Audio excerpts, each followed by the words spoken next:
Some debts can't be paid with money. Some can only be paid with blood. Emily Carter thought borrowing money would save her mother's life. She had no idea it would nearly cost her own. For months she smiled through exhaustion, poured coffee, and pretended the threats weren't real, until the night-armed men kicked down her door and she had only one card left to play. One number. One message. 2 words that would pull her into a world she could never unsee, and into the orbit of a man the entire city feared. This is the story of what happens when survival forces you into the arms of the most dangerous man in Boston. If this story has you hooked already, hit that like button and drop your city in the comments below. I want to see exactly how far this story travels. Now settle in, this one's going to take you somewhere. The alarm went off at 4:45 in the morning, same as always. Emily Carter didn't slam it. She didn't groan or pull the pillow over her head the way she used to when she was 19, and life still felt like something that could be negotiated with. She simply reached out in the dark, pressed the button with the flat of her palm, and lay still for exactly 30 seconds, long enough to remind herself of everything that needed to happen before the sun came up. Her mother's medication had to be sorted and set beside the water glass on the nightstand. The rent envelope, which was 3 days late, needed to be slipped under the super's door before Mr. Petrov started making calls. The cafe opened at 6.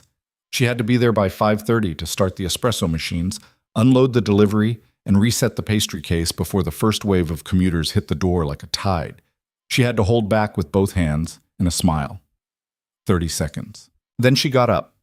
The apartment was small, a 1-bedroom on the 4th floor of a building in Dorchester that smelled faintly of old radiator heat and the Vietnamese food that drifted up from the restaurant below. Emily had chosen it 3 years ago because it was the only place in Boston she could afford that had a second room, even a small one, where her mother could sleep in a real bed instead of on the couch. She'd painted the walls herself, pale yellow from a discount bin at the hardware store. Her mother had called it cheerful. Emily had called it necessary. She moved through the apartment quietly, the way people learn to move when someone they love is fragile. She set the medications in order. The blood pressure pill, the anti-inflammatory, the new one the specialist had added last month that cost more than her weekly grocery budget. She filled the glass from the filtered pitcher because the tap water made her mother nauseous. She tucked the blanket at the foot of the bed without waking her. Standing in the doorway for a moment, she watched her mother breathe. Margaret Carter was 54 years old and looked, in sleep, like someone who had earned every single year. Her hair, once the same dark auburn as Emily's, had gone silver at the temples and now spread out across the pillow like frost on a window. The illness had taken weight from her face, sharpened the angles of her jaw and cheekbones in a way that made her look both more delicate and somehow more fierce. Even unconscious, she looked like a woman who did not give up easily. Emily had inherited that from her. She held on to that thought as she closed the door. She ate standing at the kitchen counter, half a banana and coffee from yesterday's pot, reheated in the microwave until it was hot enough to taste like something. She checked her phone while she drank it. 3 unread messages. One from the cafe group chat, a reminder from her coworker Danny about the espresso machine maintenance scheduled for Thursday. One from the pharmacy, automated, telling her a prescription was ready for pickup. And one from a number she didn't recognize, just 10 digits and no name, that read, "You have until Friday. Don't make us come find you." She set the phone face down on the counter. She'd stopped letting herself react to those messages the way she used to. The first one, 6 weeks ago, had made her hand shake so badly she'd dropped a full tray of mugs at work. The second one had sent her to the bathroom to cry silently into a paper towel for 4 minutes before she could compose herself. Now she just set the phone down, breathed through her nose, and added it to the running count of problems that existed beyond the boundary of what she could fix before sunrise. There was a hierarchy to survival. She'd learned that the hard way. She pulled on her uniform, black pants, white shirt, the green apron she'd carry folded under her arm until she got to the cafe, and slipped out into the hallway before 5 a.m. Dimas. Compass Coffee sat on the corner of Tremont and a narrow side street in the South End, the kind of cafe that had existed long enough in the neighborhood to be considered a landmark without ever becoming famous. The sign above the door was hand-painted in dark blue. The windows fogged in winter and the air conditioning wheezed in summer, but the coffee was genuinely excellent, and the owner, A compact Greek-American man named Stavros, who came in only on Tuesdays, paid his staff on time without drama. Emily had worked there for 2.5 years. It was the most stable thing in her life. She let herself in through the back with her key, turned on the lights section by section, and started the machines. There was a particular rhythm to opening a cafe alone in the dark, the hiss and gurgle of equipment waking up, the smell of yesterday's grounds giving way to something cleaner, the low percussion of restocking and resetting, that Emily found, in its own strange way, calming. It was the 1 hour of the day when no one needed anything from her, when she could just work with her hands and not think. Danny arrived at 6 on the dot, shaking rain off her umbrella at the door. "Cold out there," she announced, unwinding her scarf. Danny was 26, Puerto Rican, and operated at a frequency of cheerfulness that Emily both envied and found, on certain mornings, slightly exhausting. "You eat?" "Yes," Emily said, which was close enough to true. "You look pale." "I always look pale. It's November." Danny gave her the long sideways look that meant she didn't believe her but had decided not to push. She tied her apron, took her place at the secondary register, and the day began. The morning rush was exactly that, a rush. Boston commuters had a particular relationship with their caffeine that bordered on liturgical. They came in patterns: the solo walkers with earbuds and phone screens, the pairs of office workers who ordered the same thing every day without consulting the menu, the occasional tourist who slowed everything down by reading aloud from the chalkboard as if translating from a foreign language. Emily moved through it all with the practiced efficiency of someone who had long since stopped thinking consciously about what she was doing. Her hands worked. Her mouth said the right things. She remembered orders 2 beats before they were placed. The bell above the door rang at 7:14.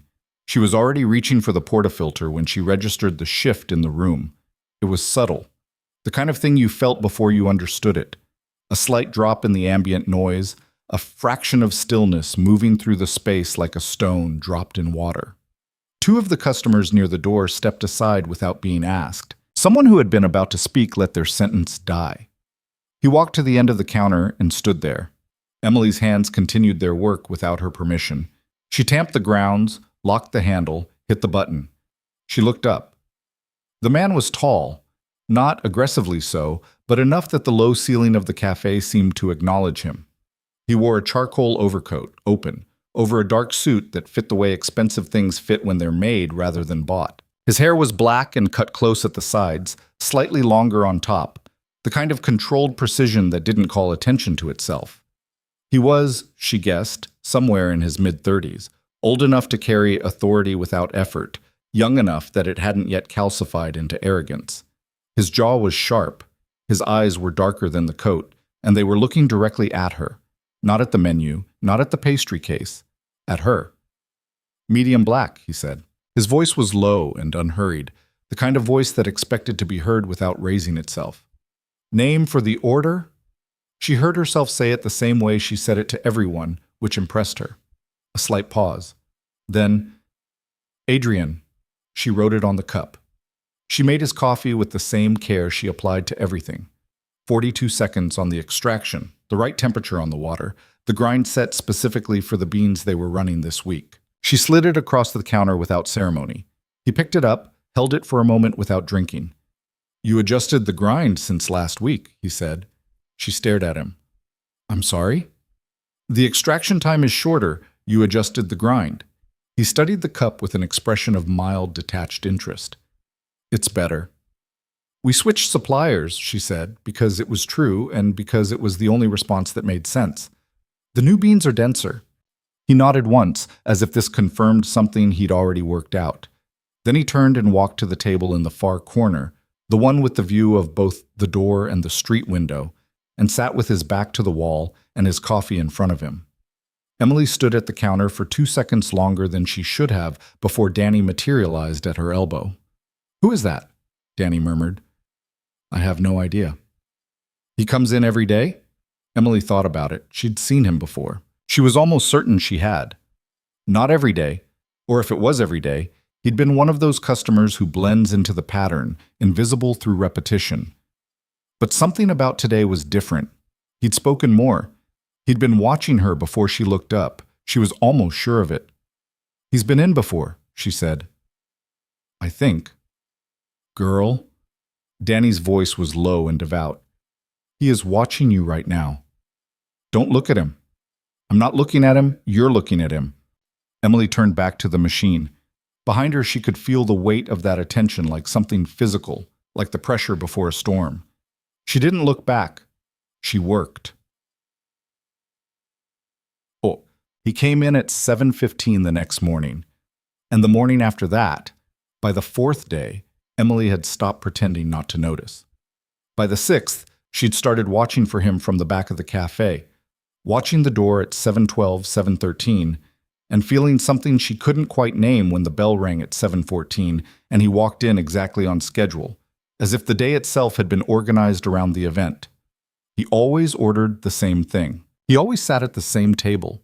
He always watched her with that same expression of careful, undemonstrative attention, as if she were something being studied, not something being admired. There was nothing predatory in it. If anything, it made her feel, in some dim and confusing way, safer, which was absurd. She knew it was absurd. She didn't know his last name. She didn't know what he did. She knew his coffee order and the particular deliberate way he set the cup back on the table after each sip, and that he sometimes had a phone call he took without visibly reacting to whatever he was told, and that he tipped exactly 30% every single time she ran his card. She knew his first name because she wrote it on a cup every morning, Adrian. She turned it over in her mind sometimes, on the walk to the pharmacy or standing at her mother's bedside. It didn't tell her anything. It just sat there, solid and dark as the coffee he drank. The letter arrived on a Wednesday. Emily found it slipped under the apartment door when she got home from her shift. A plain white envelope with no return address, her name written on the front in block letters that pressed hard enough to emboss the paper. Inside was a single printed sheet, a number, an amount, $14,800, plus what they were calling accumulated fees. Total due, $19,260. She sat down on the kitchen floor. Not because she'd planned to. Her legs simply arrived at the conclusion that standing was no longer necessary. The original loan had been $8,000. $8,000 borrowed 11 months ago from a man named Caruso, who operated out of the back of a dry cleaning business in East Boston, and who had smiled at her across a folding table and told her the interest was very reasonable and the terms were very flexible, and that he was always happy to help out a girl in a tight spot. She had needed the money for her mother's first hospitalization. The insurance had denied the claim on a technicality, a referral form filed one day late, and the hospital had been clear about what would happen if the bill remained unpaid. She had no savings. She had no family beyond her mother. She had a paycheck and a credit score that had been damaged years ago when she was barely 20 and made a series of decisions that had felt, at the time, like the only options available. So she'd gone to Caruso. She'd paid back $3,000. She had $400 left of her current paycheck. She owed $19,260, and the letter gave her until Friday. She sat on the kitchen floor for a long time. Then she got up, made her mother's dinner, helped her with her evening medications, sat with her through one episode of the British baking show they both pretended wasn't their favorite, and after her mother fell asleep, she went to her own room and sat on the edge of her bed with the letter in her hands and thought very carefully about her options. There were not many options. There was a number she could call, Caruso's number, and beg for more time, which she had already done twice and which had, both times, resulted in the accumulated fees growing larger. There was the possibility of another loan to cover this loan, which was so obviously catastrophic she almost didn't follow the thought to its conclusion. There were her savings, which were not enough to make a meaningful dent. There was the possibility of telling her mother, which she was not willing to do because her mother was fighting for her life and Emily was not going to hand her something else to worry about. She folded the letter along its original crease and put it in the drawer. She set her alarm for 4:45. She went to sleep. Thursday. He came in at 7:15. He stood at the counter. Their eyes met in the particular way they'd developed over 10 days. Brief, direct, and somehow more honest than most conversations Emily had with people she'd known for years. "Medium black," he said. "Name?" "You know my name." She looked up from the cup. He was watching her with that dark, steady attention. not smiling, not performing, just looking at her with the directness of someone who had decided to dispense with the intermediate steps. "You still write it," she said. "Routine," he said. "Is everything all right?" The question landed without warning. She felt herself recalibrate. "Fine," she said. "Long week." He said nothing. He simply continued looking at her in a way that suggested he had heard the word fine and understood exactly what it was a container for. She made his coffee. She slid it across the counter. He picked it up. "You grind it a half-step finer on Thursdays," he said. She blinked. "How do you know that?" "The extraction is slightly slower. The flavor is deeper." He considered the cup. "It's your best day." She didn't know what to say to that. He moved to his table. She stared at the counter for a moment. Then the line behind her reasserted its existence, and she went back to work. What? They came into the cafe on Friday morning. There were two of them, thick-necked men in jackets that were too heavy for the season, moving through the door with the particular energy of people who had come to make a point in front of an audience. The morning rush was at its peak, every table occupied. The line stretched to the door. Danny was running the secondary register. Emily was at the main machine. She saw them the moment they came in. She recognized one of them, a heavy-set man with a shaved head and a scar along his jaw who had shown up at her apartment building 2 weeks ago and left a handwritten note in her mailbox that she had thrown away without reading past the first line. They didn't join the line. They walked directly to the counter. "Emily Carter," the one with the scar said, loud enough for the nearest 4 tables to hear. The cafe went quiet by degrees. Danny looked up from the register. Emily set down the portafilter. "This isn't the place." "You made it the place," the man said. 19,000. Today." "I don't have it today." "Mr. Caruso's not interested in your schedule." He leaned forward on the counter, both hands flat on the surface, close enough that she could smell cigarettes and something chemical underneath. "He's interested in his money. You don't have the money, there are other arrangements." The room was very quiet now. She could feel everyone watching. She could feel the heat in her face. She was aware, in an acute and disassociated way, that her hands were perfectly still at her sides. Not because she was calm, but because she had used up all her visible fear months ago and had nothing left to show. "You need to leave," she said. "Or what?" A chair scraped back. The sound was small. In the silence of the cafe, it was enormous. The man with the scar turned. Adrian Moretti stood up from his table with the unhurried precision of someone who had decided that standing was now appropriate. He was not rushed. He was not visibly angry. He picked up his coffee, took one final sip, and set it down.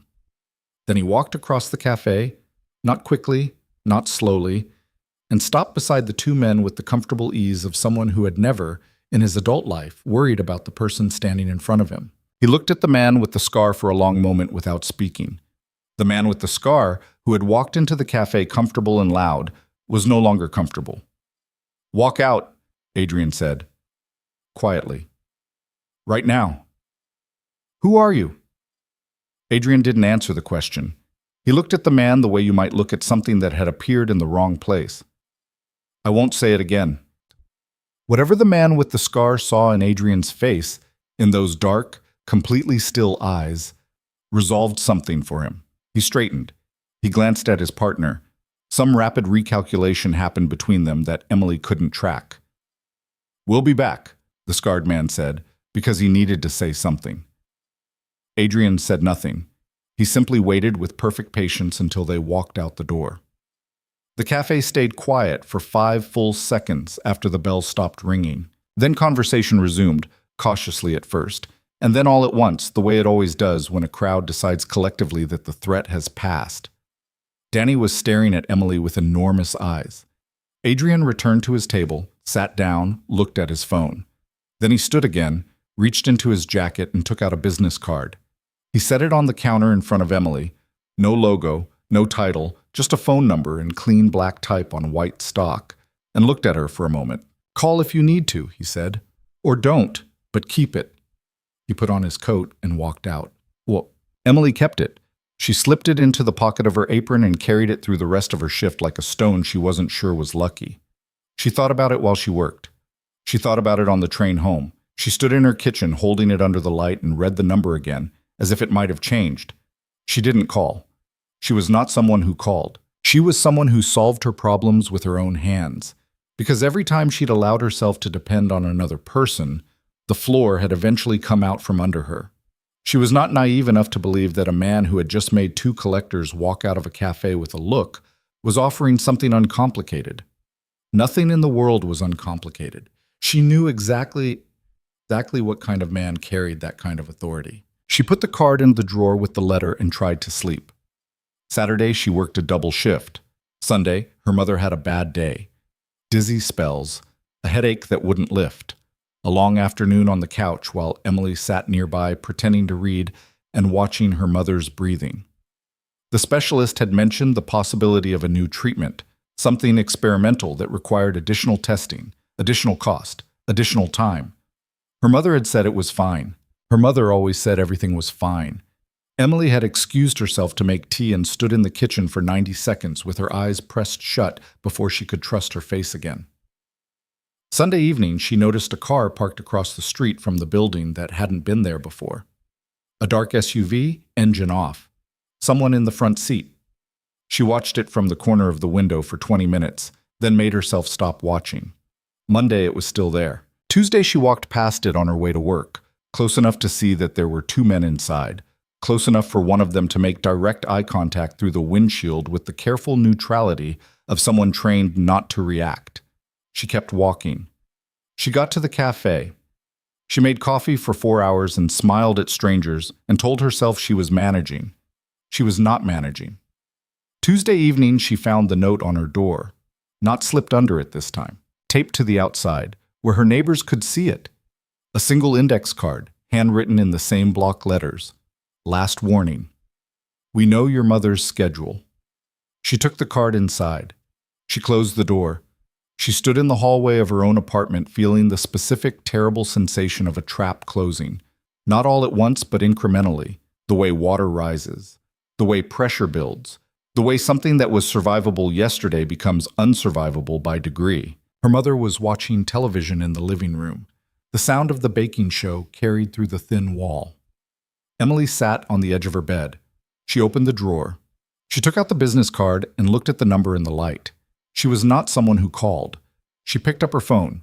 She didn't call. She typed a text instead because calling felt like too much. Too much surrender, too much exposure, too much voice shaking on the line. She typed 2 words. She stared at them for a long time. Then she pressed send. Help. She set the phone on the nightstand and lay down on top of the covers, still in her work clothes, still in her apron, still holding the shape of a person who was handling things. 3 minutes passed. 5. Her phone lit up. 1 line. No signature. Don't open the door for anyone. I'm coming. She sat up. She was still sitting upright, still fully dressed, hands folded in her lap in the posture of someone waiting for a verdict, when she heard the footsteps in the hallway. Not one set. Several. Heavy and deliberate, moving quickly. She had just enough time to stand before the sound started. Not a knock. Not a voice announcing itself. The door of her apartment simply exploded inward. Then, 3 men. She registered them in pieces, bulk and motion, and the specific wrongness of people moving through your home with the confidence of ownership. The first one through the door was the man with the scar. He had someone with him she hadn't seen before, and someone she recognized from the SUV across the street. They were inside before she'd fully processed standing up. "Where's the money?" The scarred man's voice had lost whatever performance it had carried in the cafe. This was something underneath the performance. This was what the performance had been covering. "I don't have it." Her voice came out even. She was surprised. "Wrong answer." He moved toward her. She stepped back until she hit the wall. Behind her, in the other room, she heard movement. Her mother. Her mother was awake. She was coming to the doorway. She didn't know what was happening. "Mom?" Emily's voice broke on the word. "Mom, go back." "Emily." Her mother's voice from the hallway. Confused, frightened. The second man moved toward the hallway. "Don't." Emily pushed off the wall. "Don't you go near her. Whatever this is, I'm here. Talk to me. She has nothing to do with this." The scarred man caught her arm. His grip was total, the kind that came from practice. He put his face close to hers, and the anger in it was specific and cold, the kind that wasn't personal until it had to be. "You had your warnings," he said. "You had your time, mister. Caruso is—" The building shook, not from an earthquake, from impact, from the front door of the building downstairs hitting its frame hard enough to travel through the walls and the floors and arrive in the apartment as vibration, as a felt thing, as the specific percussive announcement of something arriving that did not slow down. The scarred man released her arm. He looked at the door. Footsteps in the hallway, multiple, fast, and then the apartment door, what was left of it, opened. Adrian Moretti walked in. He was not in his café clothes.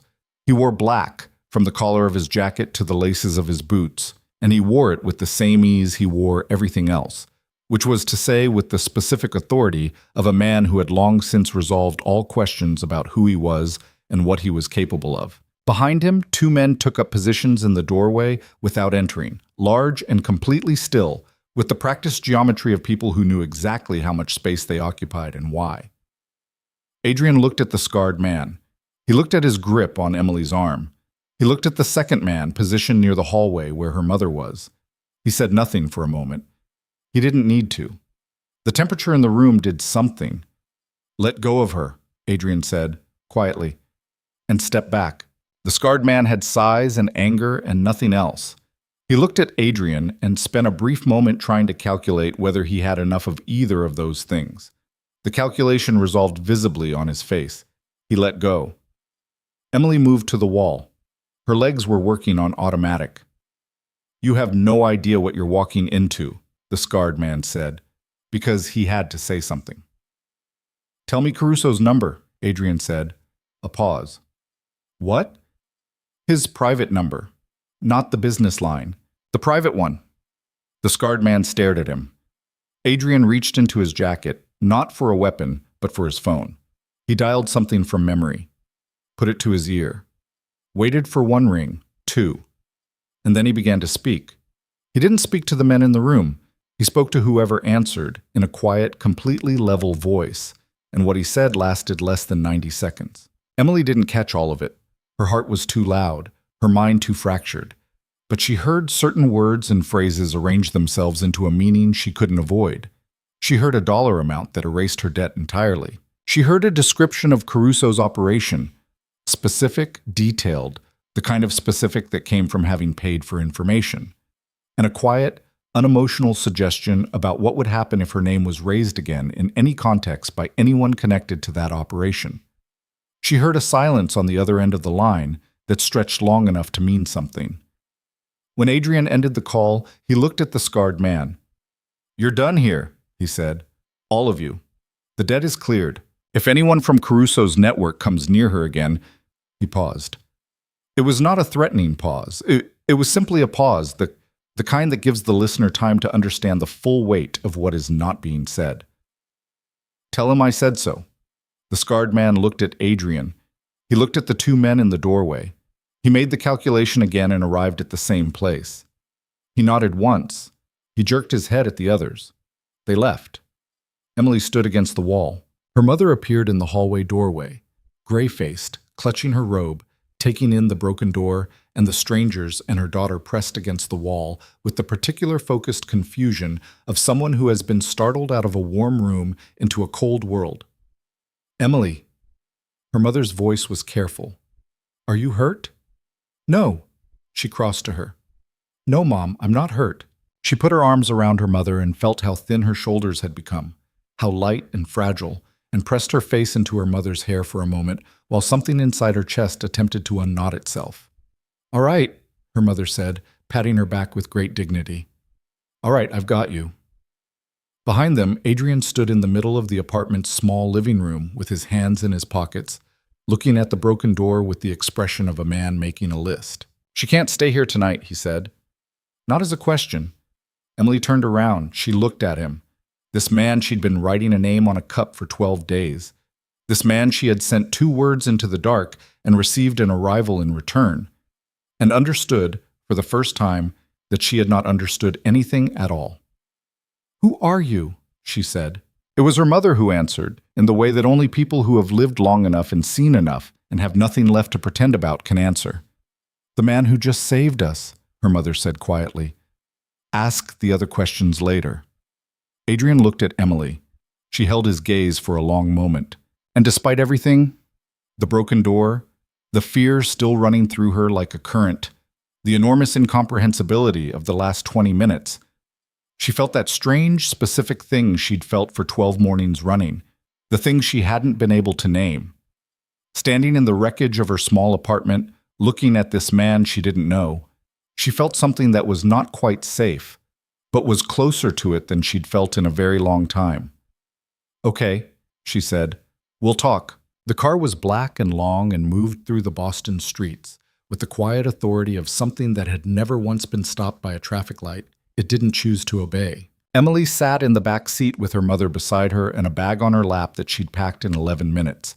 Medications first, then the important documents in the waterproof sleeve she kept in the bottom drawer, then clothes for 3 days because 3 days was as far into the future as she could think without her mind going white at the edges.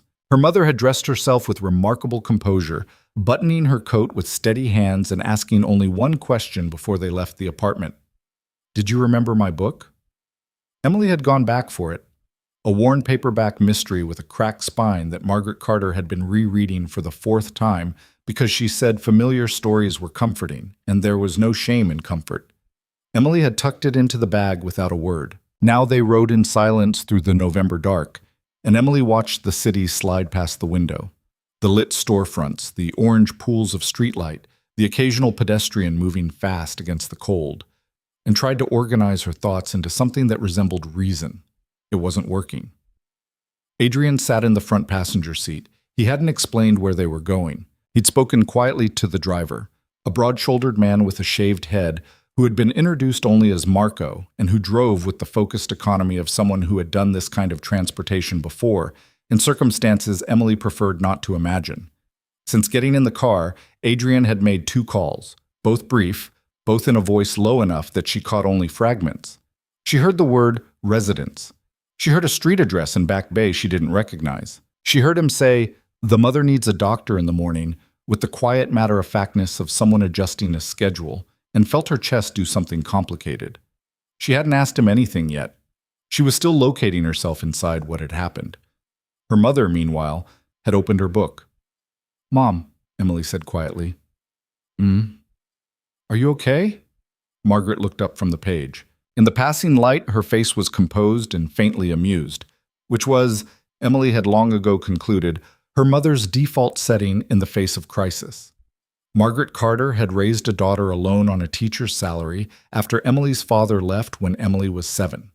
She had navigated a school system that wanted her to be invisible, a neighborhood that wasn't always kind, and an illness that had arrived without invitation and stayed without apology. She had developed, over the course of that life, a profound and practical relationship with the concept of this is what is happening now, and we will deal with it. "I'm perfectly fine," her mother said. "My feet are cold. Do you think wherever we're going has warm floors?" "I don't know." "I'll find out." She returned to her book. Emily looked at the back of Adrian's head. His posture in the front seat was the same as everywhere else. That quality of controlled stillness that she'd spent 12 mornings cataloging without knowing she was doing it. He wasn't tense. He wasn't performing calm. He simply was calm, in the way of someone for whom the current situation did not represent an unusual elevation above baseline. That thought, more than anything else that had happened tonight, told her something real about who he was. She turned back to the window. "Where are we going?" she said, loudly enough for him to hear. He turned. Not all the way, just enough. "Somewhere safe." "I'd like a more specific answer than that." A brief pause. "Back Bay. A residence I keep for certain situations. It's secure. You'll have separate rooms, a kitchen, whatever you need." "And what do you want in return?" He looked at her directly then, over his shoulder. The passing streetlights moved across his face in intervals. "Nothing tonight," he said. "We'll talk tomorrow." She wanted to push harder. She also recognized that she was in a car at midnight with her sick mother and 11 minutes of clothing and precisely 0 other options, which had a clarifying effect on the impulse to argue. Tomorrow, she said. He nodded and turned back. Her mother turned a page. What? The building was a brownstone on a quiet street lined with oaks that had gone bare for November, their branches reaching across the streetlights like something decorative and also slightly ominous. Marco pulled to the front and a man appeared from the shadows of the entry. Young, compact, with the particular quality of watchfulness that Emily was beginning to recognize as a pattern in Adrian's orbit. Miss Carter. The young man addressed her directly, which surprised her. I'm Luca. I'll take your bag. I've got it. He nodded, accepting this without argument, and instead turned to help Margaret with the small step up to the entry. Her mother accepted his arm with the gracious dignity of someone who knew exactly when to take help and exactly how to do it without making anyone feel like they were doing charity. The interior of the building was not what Emily expected. She wasn't sure what she expected. Something cold and masculine, perhaps, all glass and security cameras and the architecture of money used as armor. Instead, the entry was warm, the walls a deep cream, the floors the kind of aged hardwood that had been cared for over decades. There were books on a shelf along one wall. Real books, a full shelf of them, some with cracked spines. There was a painting above the shelf, a coastal landscape, dark water, and pale sky. The kind of thing someone chose because it moved them, and not because it matched anything. She looked at the books and then at Adrian, who had come in behind her. You live here? She said. Sometimes, he said, when I need to be in this part of the city. How many places do you have? A few. He said it without apology or display. It was simply a fact, the way having one apartment was a fact for her. Luca had taken her mother upstairs. Emily had watched them go with the specific vigilance of someone who doesn't let sick people out of her sight. And now she could hear her mother's voice above them, asking Luca something about the heating and whether there was tea. She heard Luca's voice answering. She heard a door open and close. She stood in the entry with her bag and looked at Adrian. I need to know who you are, she said. Not your name, I know your name. I need to know what you are. He was quiet for a moment. He looked at her with those dark, composed eyes and seemed to be deciding something, not whether to lie. She got the sense he had decided against lying somewhere far upstream of this conversation, but how much truth to offer at once. Come in, he said. I'll make coffee. It's midnight. I know. Come in. The kitchen was at the back of the building, large and well lit, with commercial-grade equipment that had been installed without calling attention to itself. He moved through it with the ease of someone who actually knew where things were. Not a showpiece kitchen, a used one. He filled the kettle, found 2 cups without opening the wrong cabinets, measured coffee into a press with the same focused attention he'd applied every morning to watching her do it across a counter. She sat on a stool at the island and watched him. You come into my cafe every morning? She said. Yes. For how long before I started noticing? He set the kettle on, turned. About 3 weeks. 3 weeks. She absorbed this. Why? He leaned against the counter opposite her with his arms folded, not defensively, but in the way of someone settling into a conversation they've been ready for. I knew about your debt, he said. I'd heard Caruso's name come up in connection with a cafe in the South End. He'd been expanding his collection territory. I like to know what's happening in the city. You like to know what's happening in the city, she repeated slowly. What does that mean? It means I pay attention. To me specifically. Why me specifically? A small pause. I came in to assess the situation. Caruso's collectors had been causing problems in that neighborhood for 6 months. It was becoming an issue. He said this plainly, as if it were municipal business. The first morning I came in, you were managing a line of 12 people by yourself because your coworker was late. The espresso machine was running hot, and someone had just spilled a full drink on the floor. You were doing all of it simultaneously, without asking anyone for help, and you were being kind to every single person in that line. She looked at him. I came back the next day, he said simply. She didn't know what to do with that, so she set it to one side and continued. Who are you? She said. In the city. What do you actually do? The kettle began to build sound. He turned, poured the water, put the lid on the press. I run an organization, he said. He didn't dress it differently. We have interests in several legitimate businesses: real estate, construction, 2 restaurants, a logistics company. We also have interests that are not traditionally legal. Like what? Like enforcing order, he said.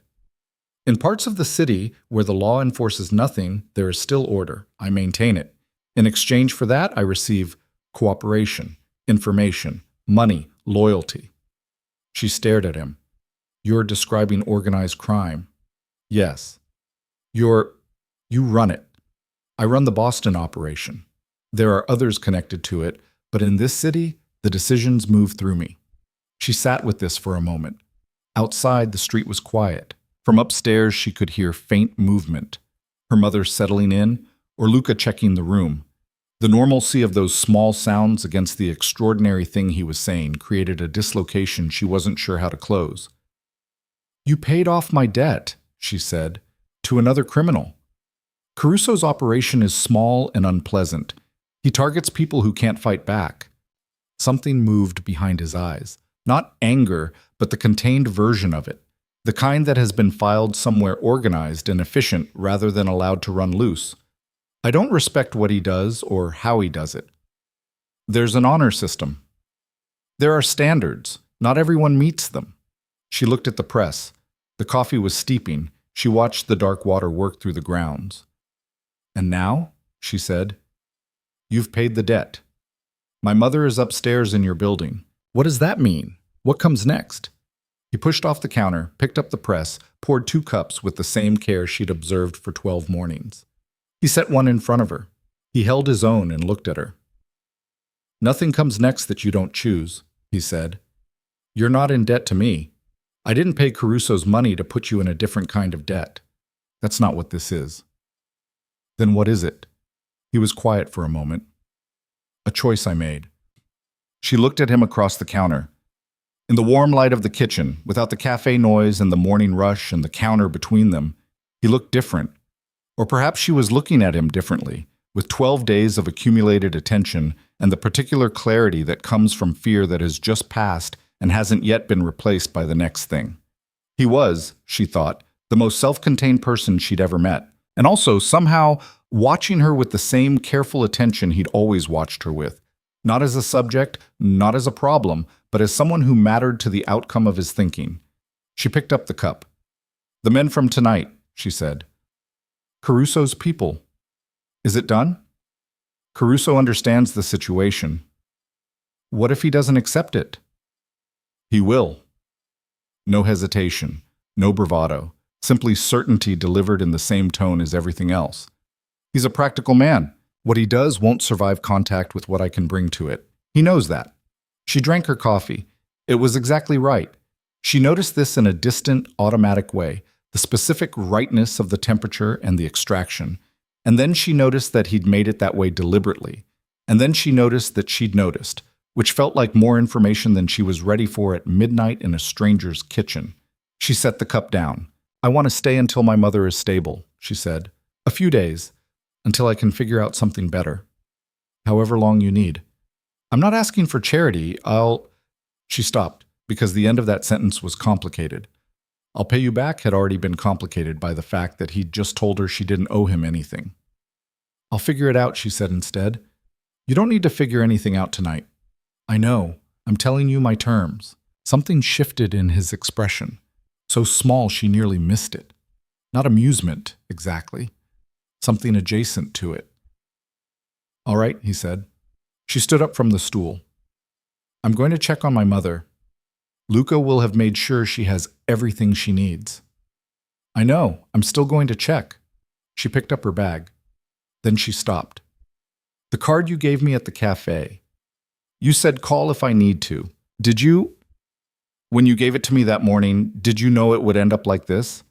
He held his cup and considered the question with the honesty she was beginning to understand was characteristic. I thought it was possible, he said. She nodded slowly. Good night, Adrian. Good night, Emily. She walked out of the kitchen and up the stairs without looking back, which cost her more than she expected. The room they'd given her mother was at the end of the upper hallway. Large, quietly furnished, with a radiator that actually worked and a bed that sat high off the floor on a proper frame. When Emily came in, her mother was already settled against the pillows with her book. Her medications lined up on the nightstand with a glass of water beside them, which meant Luca had paid attention or been told to pay attention, and either way she found she couldn't be entirely ungrateful. "This is a very nice room," her mother said, without looking up. "Yes." "And the young man who showed us up, Luca, he was very polite." "Good." "The floors are warm. I mentioned it to you in the car. Radiant heat, I think." "Mom." Margaret looked up. Emily had always thought the eyes of someone 40 years younger, sharp and dark and perpetually assessing. The eyes of a woman who had spent a career watching children for what they didn't say. "You talked to him," her mother said. "Yes." "And?" Emily sat on the edge of the bed. She looked at her hands. "He's not a businessman." "No," her mother agreed. "He isn't." A pause. "Is he a good man?" "I don't know." "Is he good to you?" Emily thought about that. She thought about a business card slid across a counter with no strings attached. She thought about a door exploding inward and someone arriving on the other side of 2 words typed in the dark. She thought about coffee made at midnight to exactly the right temperature in someone else's kitchen. "I don't know what he is yet," she said, "but tonight he came when I needed him to." Her mother nodded as if this answered something she'd been wondering for longer than tonight. "Then right now that's enough," she said. "The rest reveals itself." Emily leaned over and kissed her mother's cheek. The familiar smell of the specific face cream her mother had used for 30 years, warm and constant as anything in Emily's life. "Sleep," she said. "Doctor tomorrow." "I know about the doctor. I'm not a child." Her mother was already looking back at her book. "Go rest, Emily. You look like you've been through something terrible." "I have." "I know. Rest anyway." Her own room was across the hall. Smaller, but the same warm floors, the same quality of quiet. She unpacked her bag with the mechanical efficiency of someone who needed to do something with her hands. Medications in order on the nightstand, documents in the top drawer. The 3 days of clothes she'd grabbed, which she looked at now and realized included a sweater she hadn't planned to pack. Her mother's sweater, gray wool, which she must have grabbed from the hook by the door without thinking. She sat on the bed holding it for a moment. Then she lay down with it pressed against her chest and stared at the ceiling. Sleep didn't come for a long time. What came instead was the accumulated weight of the last several hours making its way through her system, the adrenaline finding its exit, the fear converting itself into something duller and more sustained, the particular exhaustion of someone who has been holding everything together with their own hands for so long that the moment they're allowed to stop, the holding itself becomes the thing that hurts. She thought about her apartment. The broken door, the look on her mother's face in the hallway. She thought about Adrian's voice on the phone with Caruso, quiet and specific and completely unafraid. The voice of someone who had already calculated every variable and found the outcome to his liking. She thought about what he'd said, "A choice I made." She fell asleep before she could decide what it meant. The morning was different. Emily woke at 4:45 by reflex, sat up in an unfamiliar room, and spent 3 full seconds relocating herself before the previous night returned in full. She lay back down. She stared at the ceiling. She did not have to go to the café. She had texted Stavros from the car last night. "Family emergency, I'm so sorry, I'll explain when I can." And he had responded, "Take what you need. You have time. Be safe." She had been grateful in a way that had no room in the previous night's crisis and only found its space now, lying in the warm quiet of someone else's building. She got up at 5:30. The kitchen was empty. She moved through it carefully, finding what she needed without opening too many cabinets. Coffee, already ground to something that made her register it, better quality than she bought for herself. A grinder on the counter. She adjusted the grind, heated the water to the right temperature, made 2 cups, and took one upstairs to her mother, who was already awake and sitting up in bed with her book as if she'd never left it. "You made coffee," her mother said. "I make coffee for a living." "You grind it differently here. Different beans. Drink it." Her mother accepted the cup with both hands and drank. "It's very good." "I know." Emily sat in the chair by the window. Outside, Back Bay was waking up. A dog walker, a jogger, the first light catching the bare oak branches in a way that turned them silver. It was a different neighborhood from Dorchester. The same city, but quieter. The streets wider, the buildings taller and more composed. A knock at the door. "Come in," Emily said. Luca opened it and stood in the doorway. He was younger than she'd assessed in the dark last night. Mid-20s, maybe, with dark hair and the kind of careful formality that she suspected was partly training and partly genuine personality. "Good morning. The doctor will be here at 9. He addressed this to Margaret, who inclined her head. "Mr. Moretti wanted me to ask if there's anything specific you need from the pharmacy before then." "He thought of the pharmacy," Emily said. "He thought of the pharmacy," Luca confirmed. She looked at her coffee cup. "I'll make a list. Also," Luca hesitated in a way that she was learning meant he had something to convey that he wasn't certain how to frame. "Mr. Moretti is downstairs. He said there's no pressure to speak with him this morning.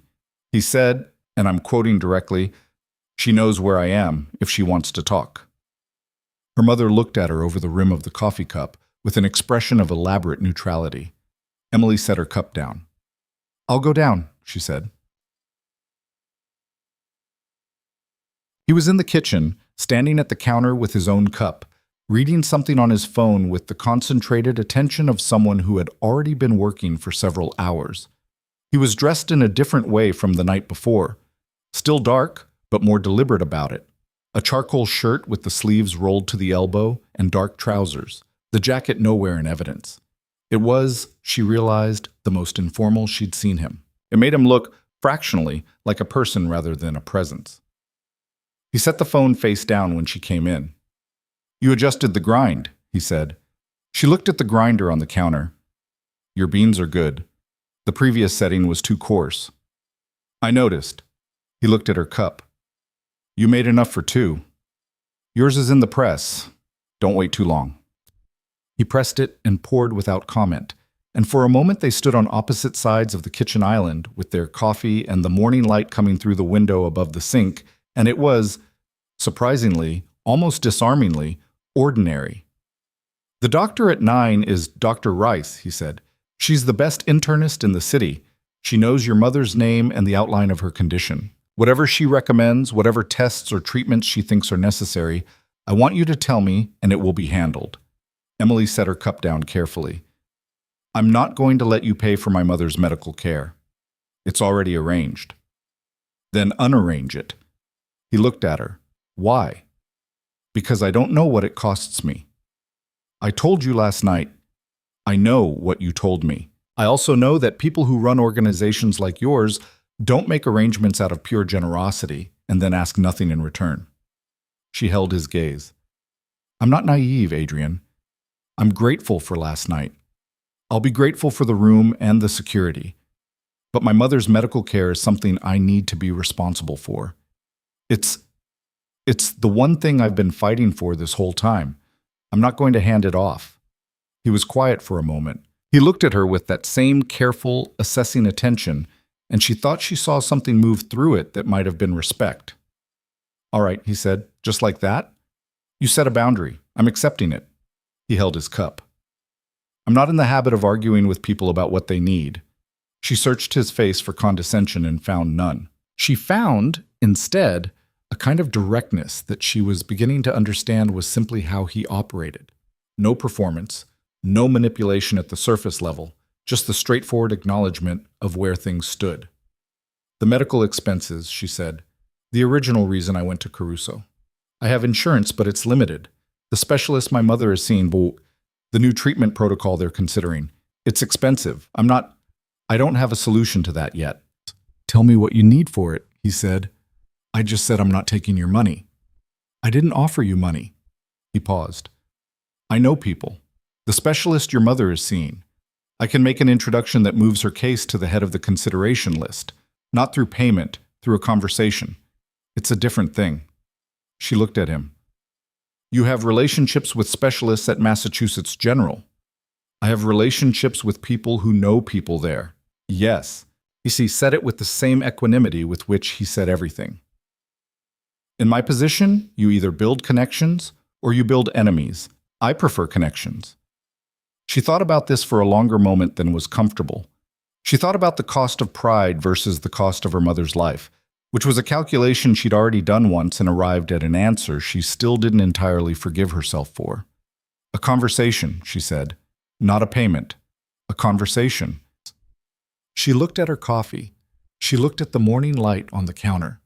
She thought about her mother upstairs reading the same mystery novel for the fourth time because familiar things were comforting and there was no shame in comfort. Okay, she said. A conversation. He nodded. He picked up his phone, sent a brief message, and set it back down, as if it were nothing, as if the casual reorganization of another person's medical future was an entirely routine item in a morning's work. She watched him do it and felt, again, that vertiginous sense of scale, the gap between the world she'd been living in and the world that operated around this man, the vast and quiet machinery of power that he moved through so naturally he probably no longer registered its weight. There's something else, he said. What? The men last night, Caruso's collectors. He held his cup and seemed to choose his next words with the care of someone who understands that precision matters. They'll comply. Caruso will pull them back, but there will be questions in certain circles about what happened and why I intervened. He paused. People will wonder what you are to me. The kitchen was very quiet. And what am I? She said. Her voice came out even. She was again impressed by herself. He held her gaze. That depends, he said, on what you want to be. It was not a smooth line. It was not delivered as one. It was offered as plainly as everything else he said, with the specific gravity of someone who had decided that honesty was not a vulnerability but a standard. She looked at him for a long moment. I want to be someone who figures out who she is in this situation before she makes any decisions about what she is to anyone else, she said. Something shifted in his expression. That small fractional thing she'd caught once or twice before, the thing that lived near a smile without ever becoming one. Fair, he said. Give me time. You have it. She picked up her cup. She moved toward the door, then stopped. The coffee, she said. In your office or wherever you go in the mornings. Do you make it yourself or do you have someone? He looked slightly surprised by the question. Myself. Why? Because you grind it wrong, she said. It's a good bean. You're wasting it. She walked out of the kitchen before she could see his face, but she heard, faintly, behind her, as she started up the stairs, the sound of something that might have been a quiet laugh, brief and unguarded and completely at odds with everything she knew about him. She climbed the stairs carrying that sound like a small, confusing warmth in her chest and did not examine it too closely. The days that followed had a particular quality that Emily had no vocabulary for, a suspension, a held breath, the sensation of living in parenthetical time between one life and whatever came next. Dr. Rice arrived at 9 on the dot and proved to be a compact, precise woman in her 50s with a manner so efficiently compassionate that Emily found herself liking her on the spot. She spent 40 minutes with Margaret, reviewed the existing files that had been assembled. Emily did not ask how they had been assembled so quickly, and came out of the room with an expression that was cautious but not dire. The new treatment protocol is worth pursuing, she told Emily in the hallway. I'd like to run additional blood work and move her case to my colleague, Dr. Feynman's active roster. He's the right person for this specific presentation. I'll be in contact with his office today. Someone was going to make a call, Emily said. Dr. Rice looked at her with the particular expression of a person who is not going to ask or answer certain questions. It's been handled, she said simply. Focus on keeping her comfortable and her stress levels low. That's your job right now. Emily stood in the hallway after she left and looked at the closed door of her mother's room and felt the vast and exhausting complexity of owing someone something that had been given as if it were nothing. She went and sat with her mother. She's direct, her mother said. I like direct. She said it's worth pursuing, the new protocol. Good. Margaret folded her hands in her lap. I told you it would be fine. You always say that. I'm usually right. Not always. Often enough. Her mother looked at her. You're carrying a lot. I've been carrying it for a while. I know, I hate that. Her mother said it simply, without performance. The direct statement of a woman who had spent a year watching her daughter exhaust herself on her behalf and had never found a way to make it easier. I know you don't want me to worry. I know you've been trying to protect me. But I'm your mother, Emily. I'm still your mother. You can put some of it down. Emily looked at the window. Outside, the oaks were bare and the sky was the pale gray of November doing its best. I don't know how to do that anymore, she said. Her mother reached over and took her hand. I know. That's what I hate most about all of this. She squeezed, and Emily felt it. That grip, lighter than it used to be, but still there, still present, still her mother's hand as it had been for every important moment of her life. She didn't say anything. She didn't need to. She just sat there with her mother's hand in hers while the city went about its business outside the window and let herself, for the first time in a very long time, not manage anything at all. That evening, she found Adrian in the room he used as an office on the building's ground floor, a quiet space with a long table and 2 screens and shelves that held a combination of business materials and the kind of books that accumulate in a place where someone actually reads. She knocked on the open door, and he looked up. I want to understand how it works, she said. What you do. The organization. He leaned back in his chair. Why? Because I'm staying here. Because my mother's doctor is here because of you. Because I'm in the middle of something I didn't choose to be in the middle of, and I'd rather understand it than pretend it's not there. He studied her for a moment, then he gestured to the chair on the other side of the table. She sat, and he began to talk. He was careful about what he told her. She understood that. There were edges around things, places where the conversation moved around rather than through certain specifics. But within those edges, he was honest in a way she hadn't expected. He talked about the city, about the way power moved through it, about the legitimate businesses that employed 400 people and generated income that made the organization self-sustaining. He talked about the people who worked for him, not with sentimentality, but with the specific knowledge of someone who took responsibility seriously. He knew their names. He knew their situations. When he mentioned a man named Torres who'd had a son born prematurely 3 months ago, he knew the child's name and that the boy was home now and healthy. She listened carefully. She asked questions. He answered them. At some point in that conversation, she couldn't have said exactly when, something shifted. Not dramatically, not with any announcement. It was more like the adjustment you make when something heavy has been carried at the wrong angle and you finally find the right one. A small correction that suddenly makes the weight bearable. She was still afraid of what he was. She hadn't stopped being afraid of it. But she was beginning to understand that fear and trust were not, in every situation, mutually exclusive, and that sometimes the most honest thing a person could offer was exactly that, their truth, without decoration, and the willingness to let you look at it. She walked back upstairs at 11 with more questions than she'd walked down with, which was not comfortable but was, she decided, better than the alternative. She paused at the top of the stairs and looked down. The light was still on in his office. She didn't know what she was going to do about any of this. She didn't know what came next, or what she owed, or what it meant that 2 words typed into the dark had brought her here. She knew her mother was sleeping in a warm room with a doctor already working on her case. She knew she was less afraid than she'd been in months. She knew that the man in the office below had looked at her across a kitchen counter and offered her the plainest version of himself he probably knew how to offer. She didn't know what it meant yet, but she knew she was going to find out. The light in his office was still on at midnight.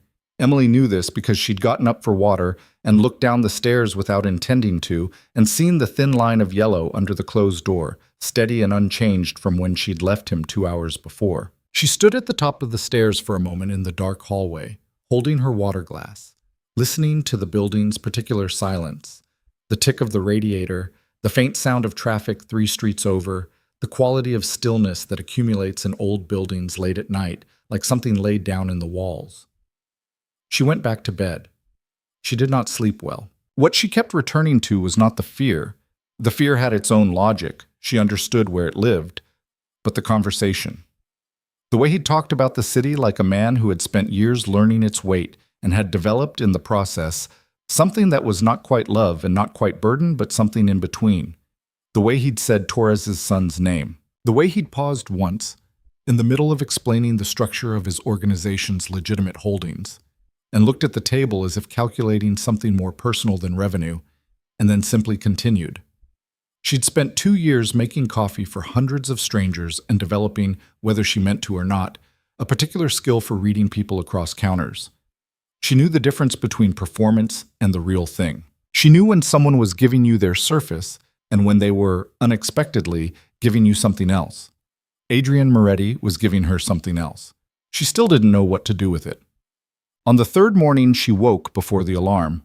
There was no alarm, she'd stopped setting it, but her body had 32 years of experience and kept its own schedule, and lay still for a while listening to the building before she got up and went to the kitchen. He was already there. This had become, without either of them acknowledging it as a pattern, a pattern. He was at the counter. She adjusted the grind.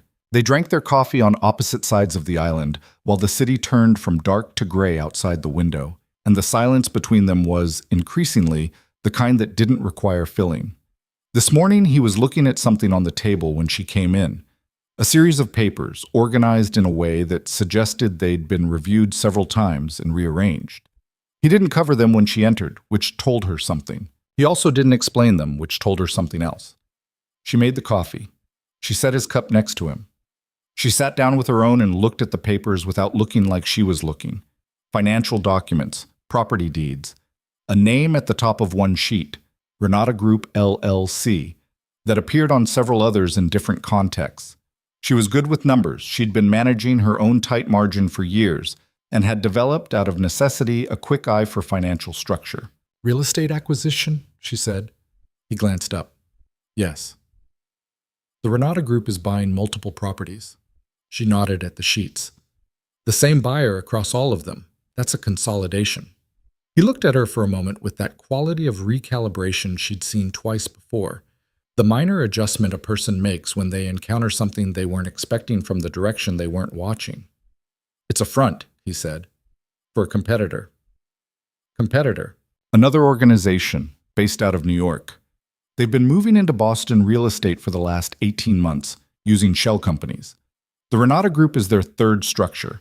He said it with the flat precision of someone reporting something they find more strategically irritating than personally threatening. They're acquiring properties in Charlestown, East Boston, and the South End in a pattern that suggests they're building infrastructure. Warehousing, distribution points, properties that can serve multiple purposes depending on what they decide to do next. Emily looked at the papers. "And what do you think they're going to do next?" "I think they're going to announce themselves," he said. "They've been quiet for 18 months. That's the acquisition phase. What comes after acquisition is operation." He picked up his cup. "The question is whether they want to operate alongside existing structures or whether they want to displace them.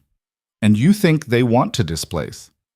I think someone who uses 3 different shell companies to acquire 17 properties over 18 months without making contact isn't interested in coexistence." He held the cup. "They're being very careful, very patient. That's either professionalism or it's threat calculation. What's the difference? Professionals plan around contingencies. Threat calculation means they're specifically planning around me." He said it without ego. It was simply an assessment, the way you'd assess weather or traffic. "I've been working on which one it is." She looked at the papers for another moment. "And the South End properties," she said. "Yes." She looked at him. "Your café's block," he said. "Yes." She sat with that for a moment. Outside, a truck moved down the street, the sound of it Dopplering past and fading. The coffee was cooling in her hands. "Is that why you started coming in?" she said. "To monitor the neighborhood." "Initially, yes. And then?" He looked at her. "And then it became something else." She held his gaze. The kitchen was very quiet. "Tell me their name," she said. "The New York organization." He considered this for a moment. "Falcone," he said. "Vincent Falcone." He built the operation over 15 years in Lower Manhattan and Brooklyn. Efficient, methodical, not prone to spectacle, which makes him more dangerous than people who prefer spectacle. He set his cup down. "Last month, one of my lieutenants received an informal contact from someone connected to Falcone's structure. Nothing explicit. A conversation at a restaurant. Pleasantries. But the content of those pleasantries was specific enough to be a message." What was the message? "That Boston is an interesting city," he said. and that interesting cities often benefit from new investment. She understood what that meant. She could see from his face that he expected her to understand, that he wasn't softening it for her benefit, and she found in that recognition an odd comfort. She was not being managed. She was being told the truth. "So there's a threat," she said. "There's a developing situation," he said. "It's not a crisis yet, but the shape of it is becoming clear." She nodded slowly. She pulled the papers toward her, straightened the stack, pushed them back. "You'll figure it out," she said. "Yes. I don't say that as flattery. I say it because you clearly have been working on it for a while, and you seem like someone who finishes what he starts." That fractional thing moved through his expression again. "Is that your assessment after 3 days?" "It's my assessment after 12 mornings in a café, and 3 days, yes." She stood up. "I'm going to check on my mother. Dr. Rice called last night after you went up. Dr. Feynman reviewed the file. He wants to schedule a consultation early next week." Emily stopped.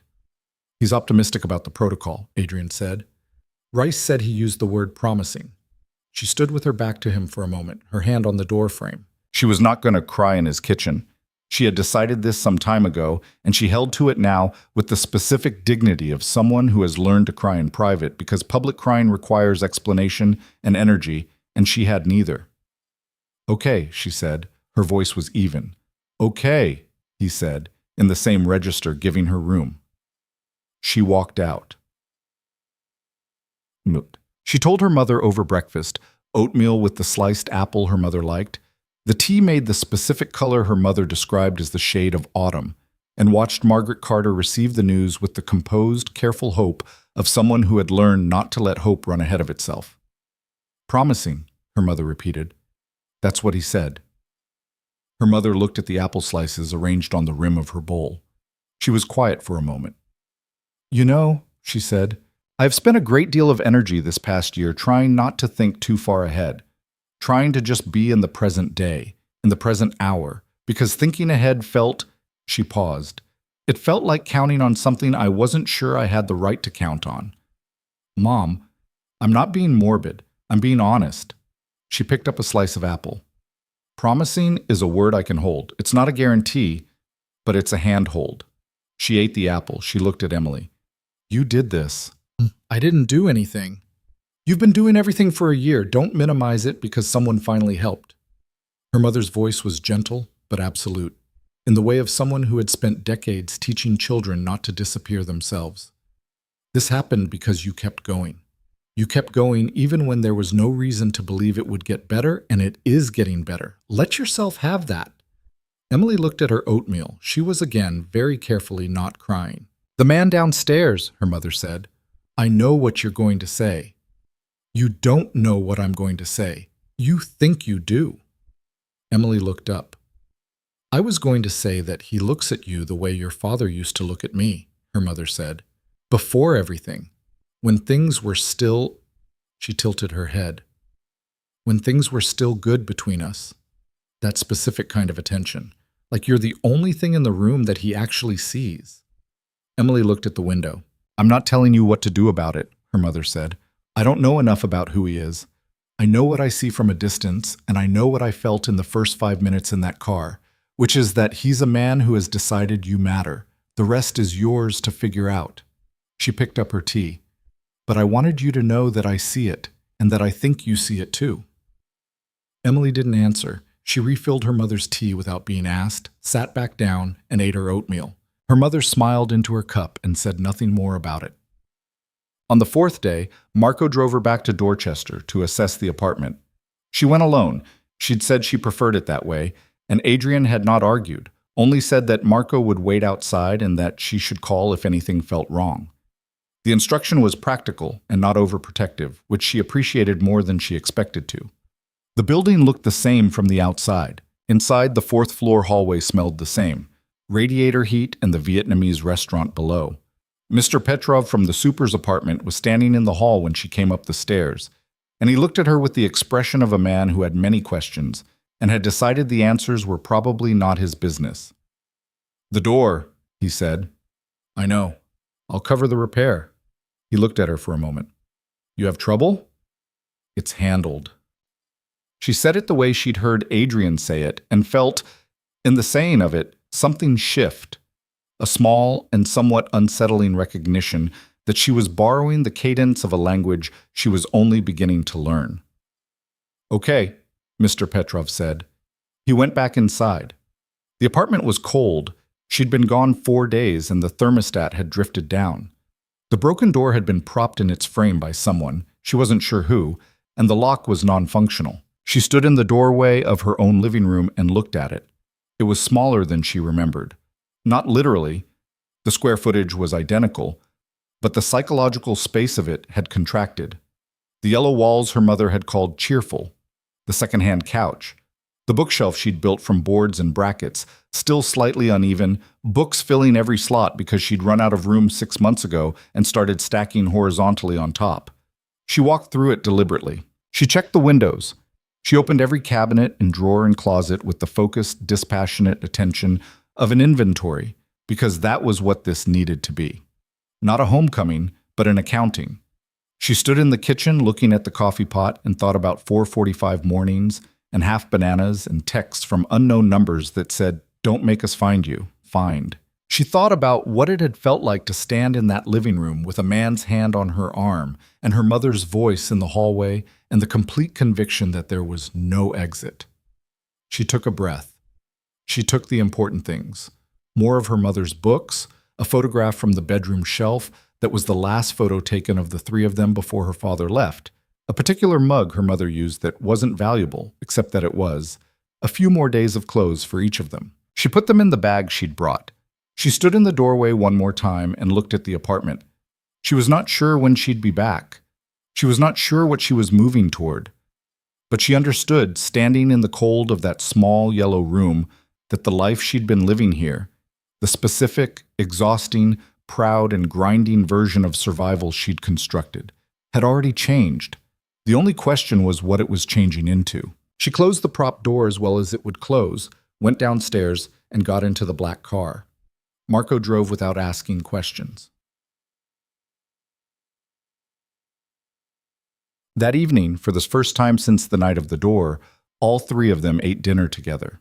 It was not planned. It evolved from her mother asking, at 5 o'clock, whether anyone knew how to make pasta, and Luca, who had been passing in the hallway, saying that he knew how to make pasta, and Emily saying she would help. And by 6 o'clock, the kitchen was warm and full of the smell of garlic and something bubbling on the stove. And Margaret Carter had installed herself on a stool at the island with a glass of water and was directing the proceedings with the authority of a woman who had fed a classroom of 30 children lunch for 20 years. Adrian came in at 6:15 and stopped in the doorway. He looked at the kitchen, the occupied counter, the steam from the pot, Luca navigating around Emily with the diplomatic efficiency of someone who has learned very quickly not to get between her and the stove, and Margaret Carter presiding over all of it from her stool with a look of profound satisfaction. "Mr. Moretti," her mother said, "sit down. We're making pasta." He sat. It was, Emily would think about it afterward, turning it over carefully, one of the strangest and most unexpectedly real hours of her adult life. The conversation moved the way conversation does when people are occupied with something physical, and the usual performance of social interaction relaxes into something more genuine.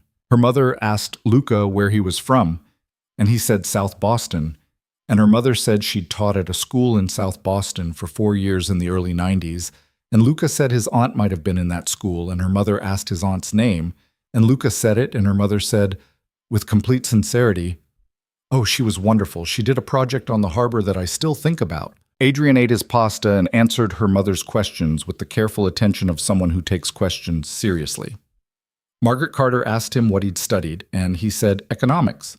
She asked where, and he named a university in Rome because his mother had been Italian and he'd done part of his education there. Her mother said she'd always wanted to go to Rome. He said it was worth the trip. Her mother asked what specifically, and he described, without apparent self-consciousness, a particular piazza near the Pantheon where he'd sat for an afternoon eating something fried and reading a book, and had felt briefly and completely like a person with no responsibilities. Emily set down her fork. "What were you reading?" she asked. He looked at her. "Calvino," he said. "Invisible Cities." She stared at him. She thought about the bookshelf in the entry. She thought about the coastal landscape above it. "I have that book," she said. "I know." He said it simply. "I noticed it in your bag when you unpacked." She looked back at her pasta. She picked up her fork.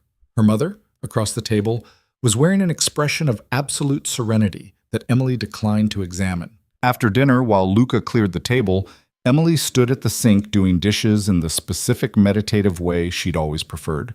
Hot water, methodical, working from left to right through the stack. And Adrian came to stand beside her and dried the things she set in the rack without being asked or asking permission. They didn't talk. The water ran. The dishes diminished. Her mother's voice carried from the other room, where she'd resumed her conversation with Luca about the school in South Boston. Outside, the city had gone full dark, and the window above the sink reflected them back at each other. Her in the apron she'd found in a drawer, him in his dark shirt with his sleeves still rolled to the elbow, standing close enough in the narrow space that she was aware of him the way you're aware of heat from a fire, as a pervasive and directional thing. She handed him a pot. He dried it. "You lied," she said. He glanced at her. "About what?" "You come to the cafe every day. Not 3 weeks before I noticed. I've been going back through it." She rinsed a cup. "It was longer than that." A pause. 5 weeks, he said. 5 weeks. "The first 2 weeks I stayed in the car." She looked at him. "I was monitoring the street," he said. "Caruso's people had been using the block. I wanted to understand the pattern before I went in." "And then you went in." "And then I went in." She put the cup in the rack. "And the first morning I made your coffee." "Yes." "What was I doing specifically that made you come back the next day?" He dried the cup carefully. He set it down. "You handed a man his coffee," he said. "He was rude to you, not aggressively. He didn't make a scene, but he talked over you and didn't say thank you and walked away while you were still speaking. And you watched him go with an expression." He paused. "Not hurt, not angry, just," he seemed to look for the word, "patient, like someone who has decided that the world is the way it is and they are going to keep doing good work anyway." The water ran between them for a moment. "I don't know if that's admirable or sad," she said. "I think it's both," he said. "I think those things often are."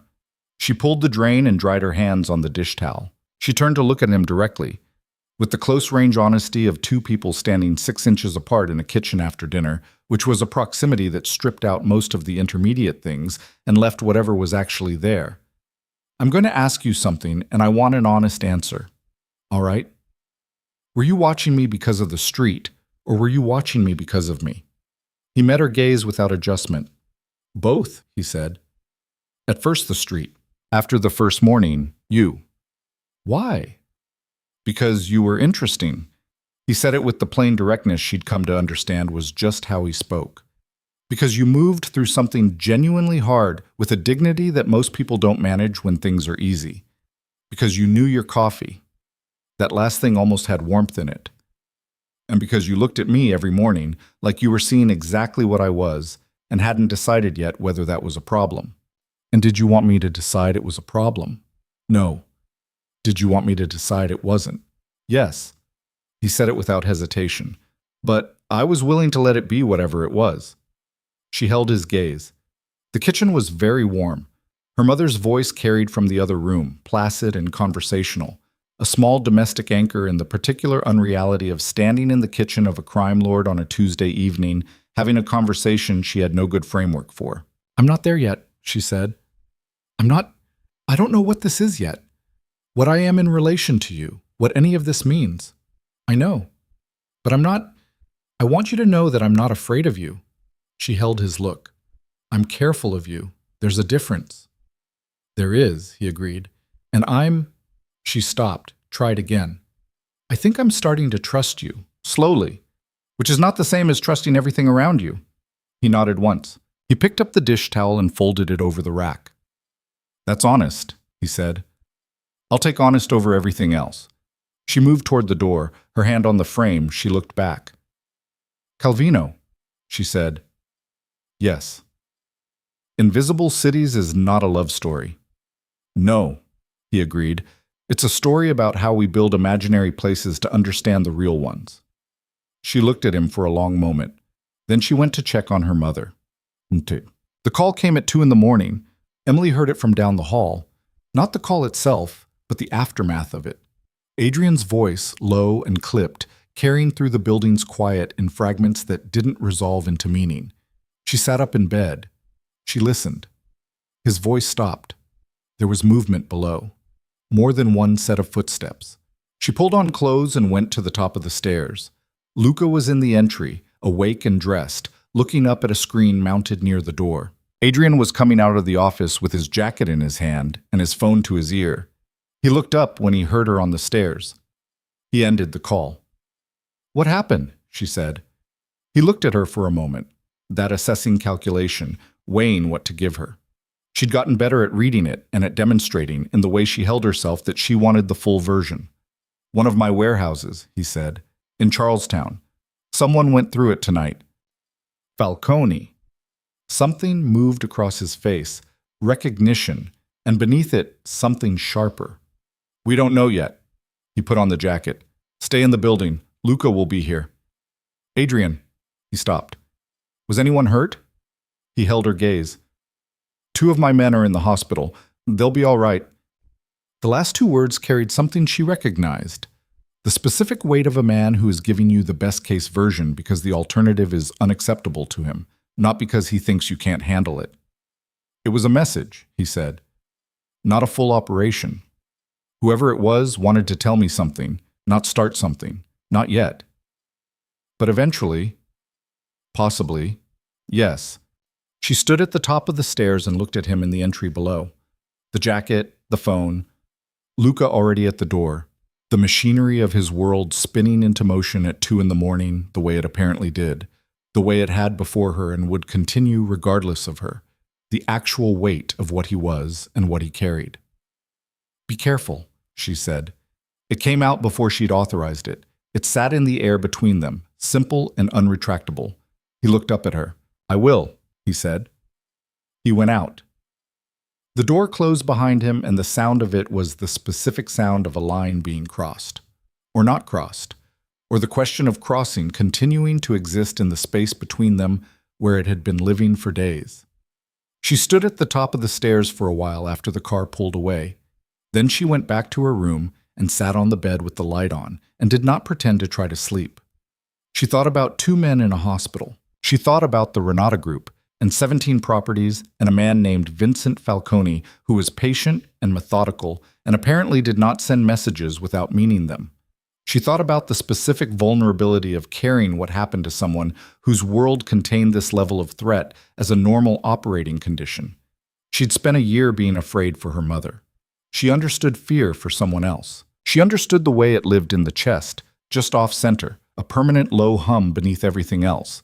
She had not planned to add another name to the list. She picked up Invisible Cities from the nightstand. She'd found it that afternoon in her bag without remembering packing it, and opened it to the middle, where a folded page marked a chapter she'd read 3 times years ago and still thought about.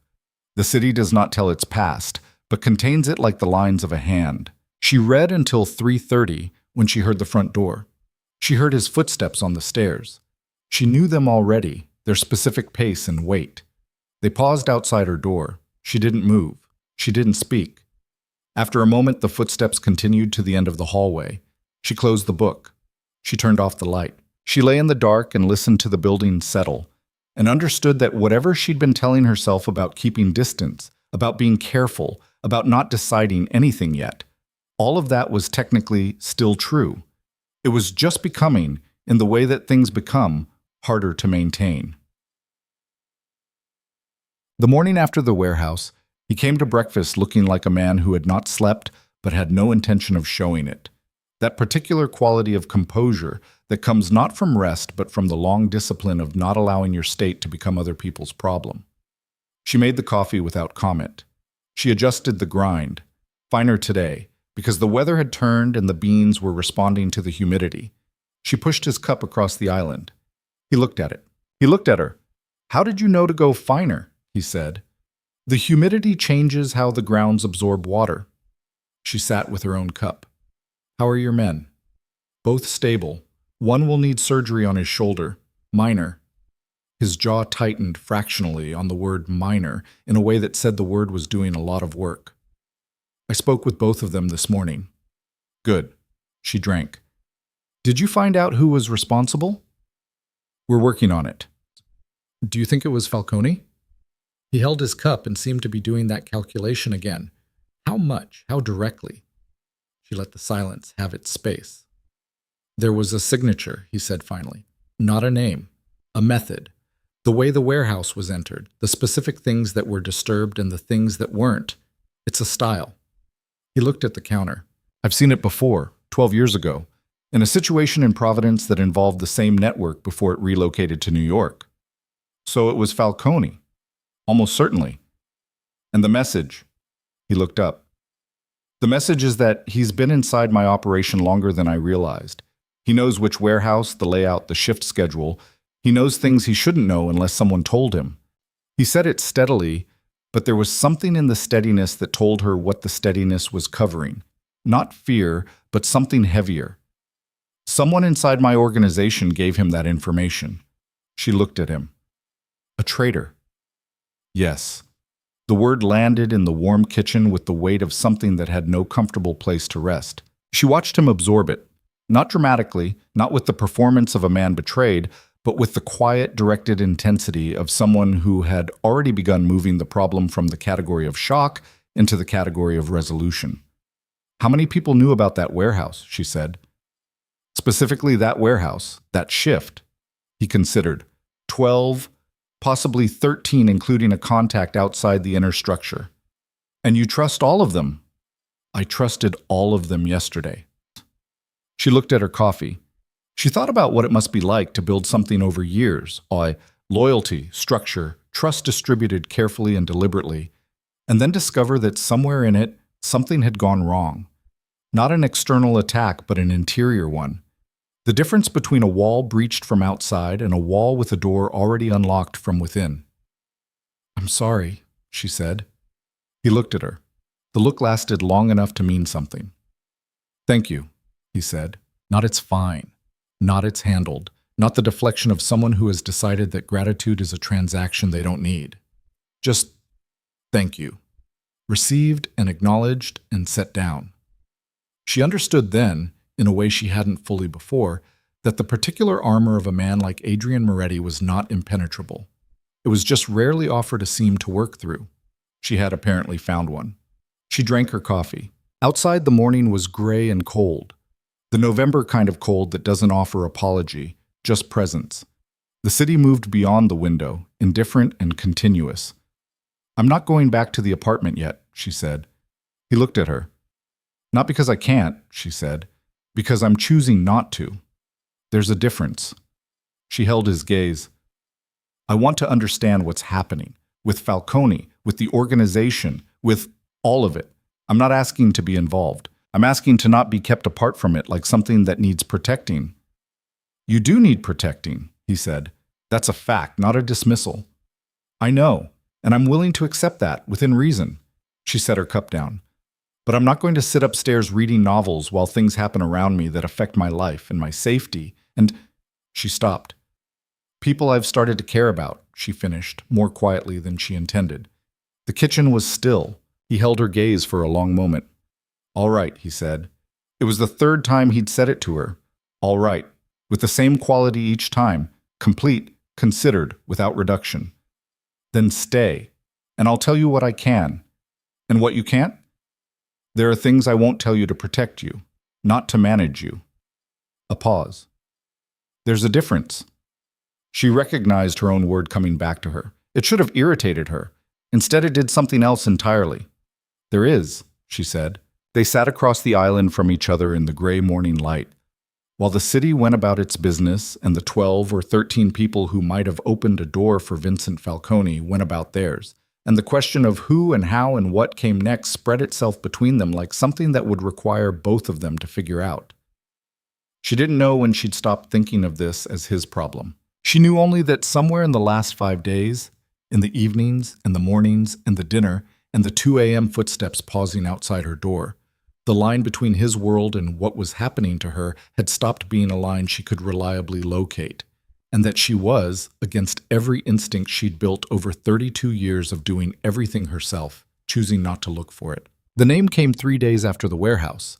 Adrian found it the way he found most things, through patience and the willingness to follow a thread that other people would have set down. He'd spent those 3 days moving through his organization in a particular way, not with accusations, not with the kind of aggressive interrogation that announces itself and gives guilty people time to construct their exits, but with the quiet, methodical attention of someone who knows that betrayal always leaves a residue, a pattern in the information flow, a gap where there should be data, a silence in exactly the shape of someone who knows too much and is being too careful not to show it. He told Emily on the 4th morning, standing at the kitchen island with his coffee untouched and his jaw holding the particular set of someone delivering something that costs them. "Reeves," he said. She looked up from her cup. She'd learned the names over the past week, not because he'd made her memorize them, but because she'd listened and retained, the way she'd always retained things, quietly and without announcing it. Reeves was 31. He'd been with the organization for 4 years. He managed logistics for the Charlestown operation and had, according to what Adrian had shared in the evenings over the kitchen table, been considered for a senior role in the restructured hierarchy Adrian had been planning before Falcone made restructuring urgent. "How did you find out?" she said. The pattern of what Falcone knew. He picked up his coffee, held it. Specific things were compromised that only intersected at one point in the organization. I mapped the information flow backward. Reeves was at every intersection. He looked at the window. He also, it turns out, has a sister in Brooklyn, who is married to a man connected to Falcone's structure. "How long have you known about the sister?" "I didn't." A pause. "I should have." She heard the weight in those 3 words. Not self-flagellation, that wasn't his way, but honest accounting. The specific admission of someone who holds themselves to a standard and does not exempt themselves from it when they fall short. "What happens to him?" she said. He looked at her. He held the look long enough for her to understand he was giving her the space to not want the details. "He'll be removed from the organization," he said. "His access will be terminated. He'll be persuaded to relocate." Another pause. "I don't run my operation on blood where I have a choice. Blood is expensive in every currency that matters." She absorbed this. She believed him, which was itself a thing she continued to take inventory of, the gradual accumulation of reasons to believe him versus reasons to remain guarded. The inventory had been, over 10 days, shifting in one direction. "Falcone knows you found the leak," she said. "He will know." "Yes." "And then what?" He set his cup down. Then he decides whether to move faster than he'd planned or pull back and recalibrate. His voice was even, but his eyes had the focused quality of someone running multiple calculations simultaneously. "I'm betting on faster. He's invested too much in Boston to absorb a setback and walk away. And men like Falcone..." He stopped. "Men like Falcone what?" "Men who build what he's built don't have a reverse gear," he said. "They have forward and they have stopped. He'll come forward." She sat with that. The November light through the window had shifted over 10 days. She'd started measuring time in this kitchen by the quality of morning light, which told her something she wasn't ready to name. It came differently now, slightly lower on the wall, the particular angle of late autumn that turned everything a shade of amber before the gray settled in. "I want to ask you something," she said. "Ask. When this is over, whatever over means with Falcone, what are you going to do? With the organization, with Boston, with all of it?" He looked at her for a long moment. "What do you mean?" "I mean," she tried to assemble it. "You talk about the legitimate businesses like they're real to you, the construction company, the restaurants. You know the people who work there. You know their names. You talk about them differently than you talk about the other operations." She held his gaze. "I'm asking if there's a version of the future you want that looks different from the present." He was quiet. This was a different quiet from his usual one. Not the quiet of composure, but the quiet of something being considered that he didn't usually allow himself to consider in the presence of another person. "Yes," he said finally. "What does it look like?" He looked at the window. "Less of what requires the most protection," he said. "More of what builds something that stays." He turned back. The construction company employs 240 people, real jobs with real wages. The restaurant in the North End has been there for 22 years. It has regulars who've been coming since before I had anything to do with it. A pause. Those things are real in a way that other things I do are not. I've known that for a while. But you haven't moved toward it. Transition requires leverage, he said, and safety. The organization can't simply stop. The people in it have lives that depend on its structure. You don't dismantle something without a plan for what happens to everyone inside it. He held his cup. I've been building toward something. It's slower than I'd like. She looked at him. She thought about the books on the shelf in the entry, the coastal painting, the way he'd described the piazza in Rome, the afternoon, the fried food, the book, the specific lightness of no responsibilities. The way he'd said it with something that was not quite nostalgia but was adjacent to it. The way you speak about something you remember clearly because you knew, even in the moment, that it was temporary. You're tired, she said. He met her eyes. Sometimes. But you keep going. The people inside the organization need someone at the center who doesn't walk away. If I walk away without structure, without something to walk toward, people get hurt. He said it simply, the way he said everything that mattered to him, plainly, without inflation. I'm responsible for that. I've always been responsible for that. She thought about standing in her mother's doorway every morning before 4:45.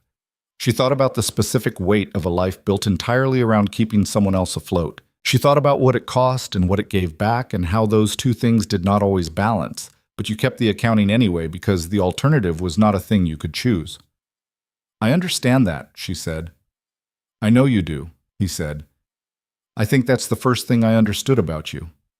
She looked at him. He looked at her. The morning sat between them, ordinary and completely not. She picked up her cup. She drank. He drank. They sat across from each other in the kitchen while the city outside got on with its November business. And the particular quality of that shared silence, something she would have found difficult to describe to someone who hadn't been in it, settled around them like something decided. Her mother had a good week.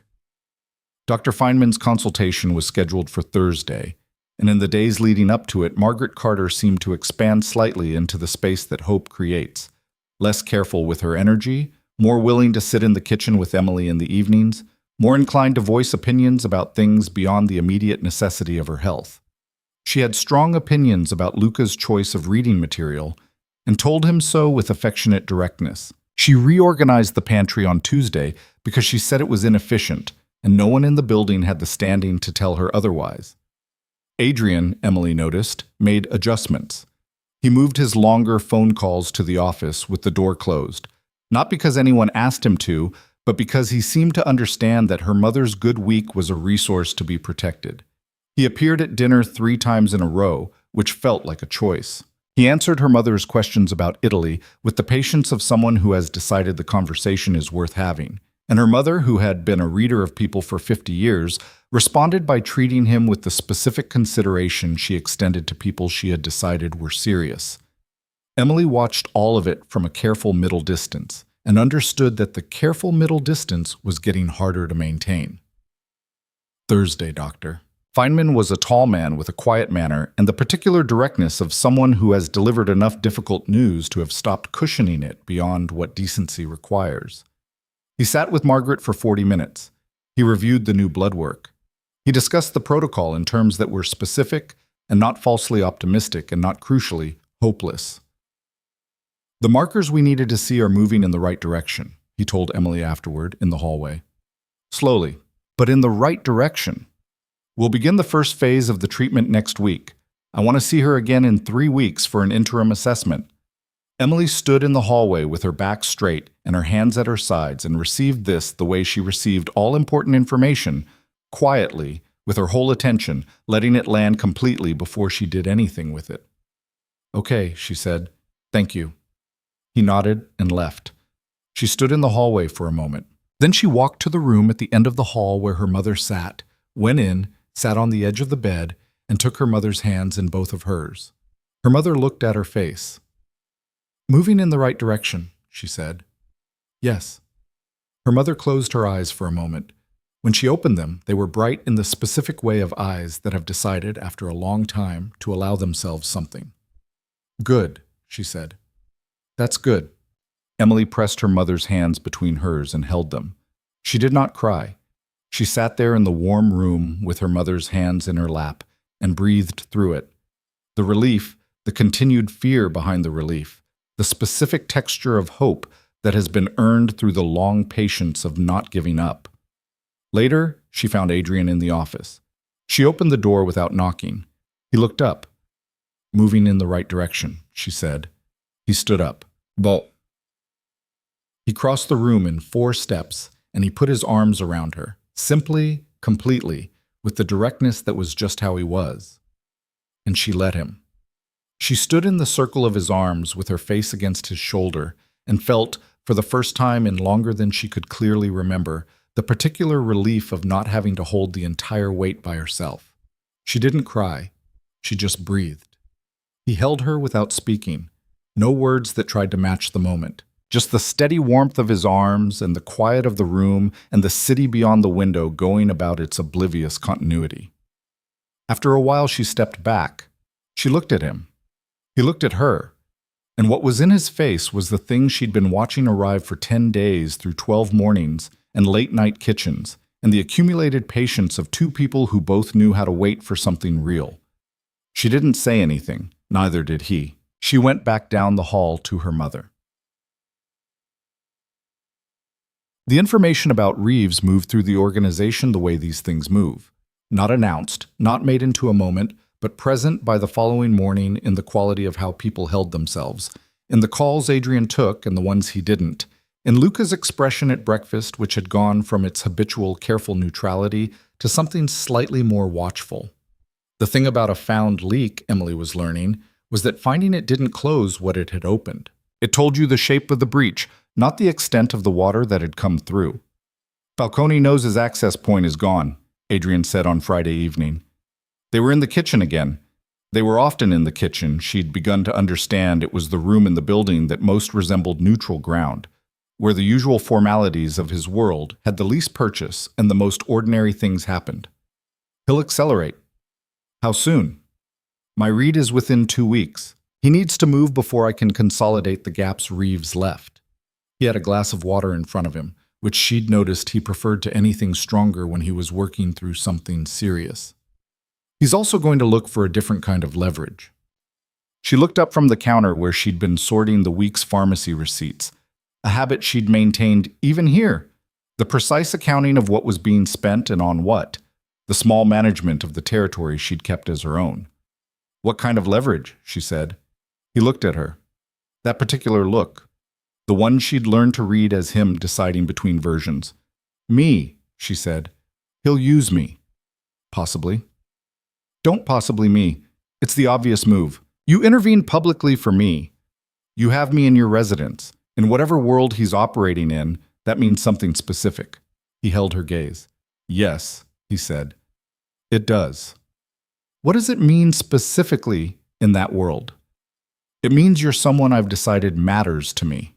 He said it with perfect directness, not as a disclosure, but as a strategic fact and a personal one simultaneously, both of which he seemed to have made peace with at the same time. "In this world, people who matter to me are points of pressure. Falcone is experienced enough to know that, and ruthless enough to use it." She set down the receipts. She turned to face him fully.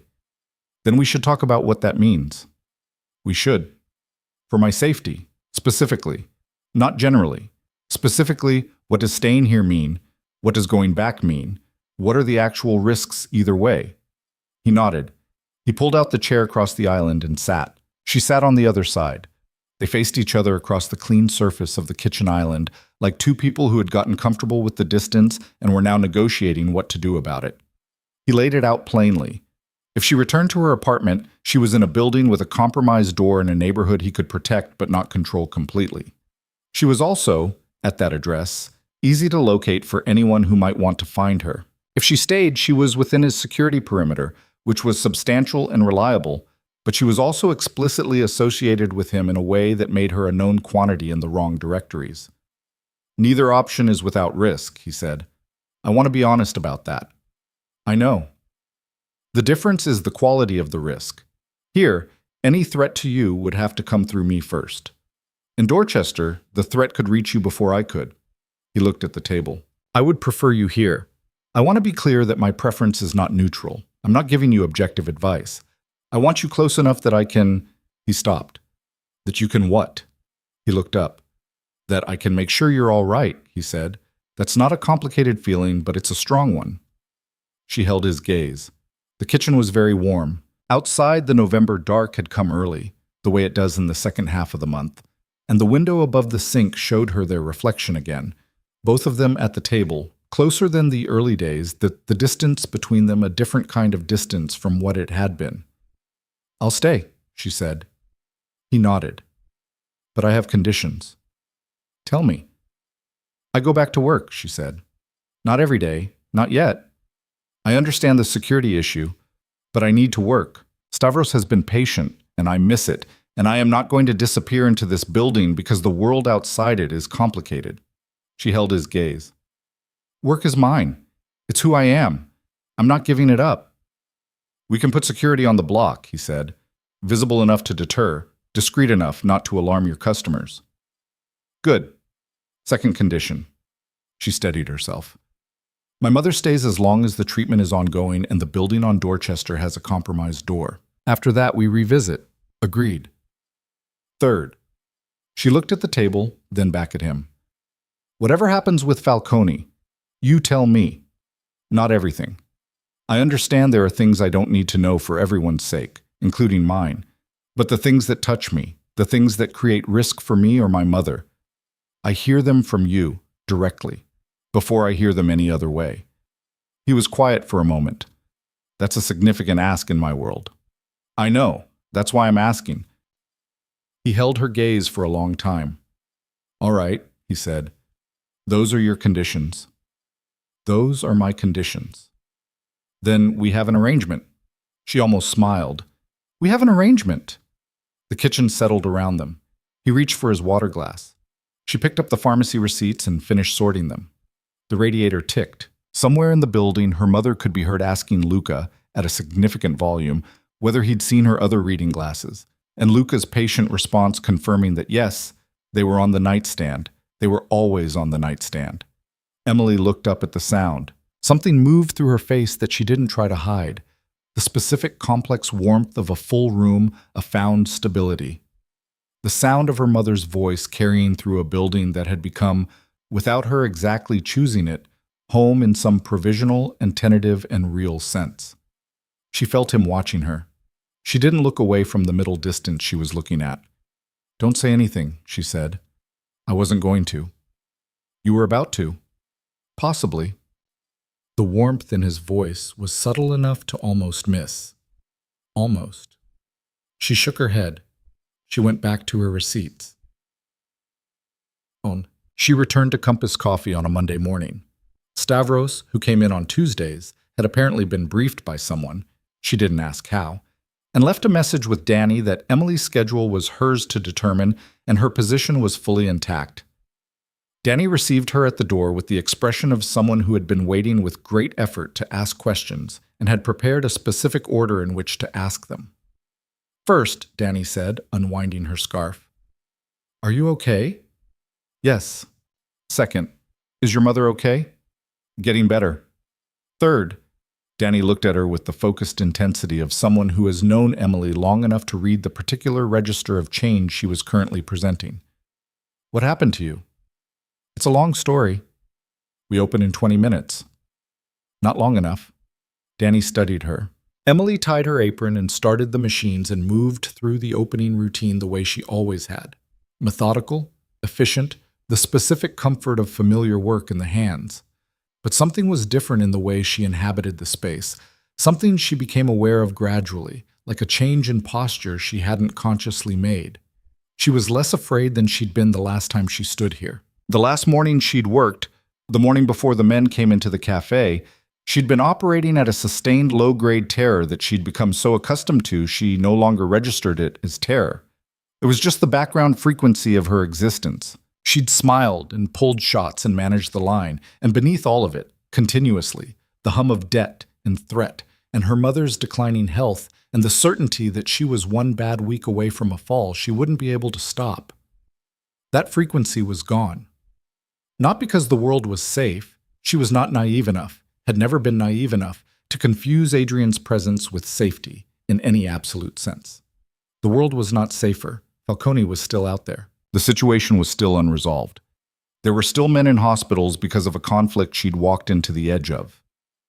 But the specific, grinding, solitary terror of being entirely alone in an unsolvable problem, that was gone. And its absence was so complete that she only fully understood it now, standing at the machine that had been her territory for 2.5 years, measuring the silence where the fear used to be. She made the first coffee of the day. She handed it across the counter. She said good morning to someone who said good morning back. The bell above the door rang at 7:14. She knew before she looked up. She'd known since she walked in, if she was honest, known that this would happen, that he would do this, that he was entirely consistent in the ways that mattered, and that she had, without deciding to, become someone who relied on that consistency. He walked to the end of the counter. He stood in exactly the same place he always stood. He wore the charcoal overcoat. He looked at her with the same dark, steady attention that he'd looked at her with on the first morning and every morning since, across a counter or a kitchen island or the quiet particular space of a car at midnight. Medium black, he said. She picked up the cup. She wrote nothing on it. He watched her make it.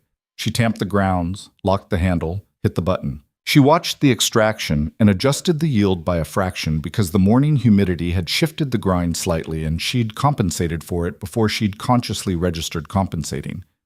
She slid the cup across the counter. He picked it up, held it. "You adjusted for the humidity," he said. "I always do." "I know." He looked at the cup and then at her. "You look different." "Good different or bad different?" "Like someone who slept," he said. "For more than 5 consecutive hours. For the first time in a while." 7 hours, she said. "Don't make it into something." "I'm not making it into anything." He took his coffee to the corner table, the table with the view of both the door and the street window, where he'd sat every morning she'd known him. She watched him go and then turned back to the counter because the line was building and she had work to do.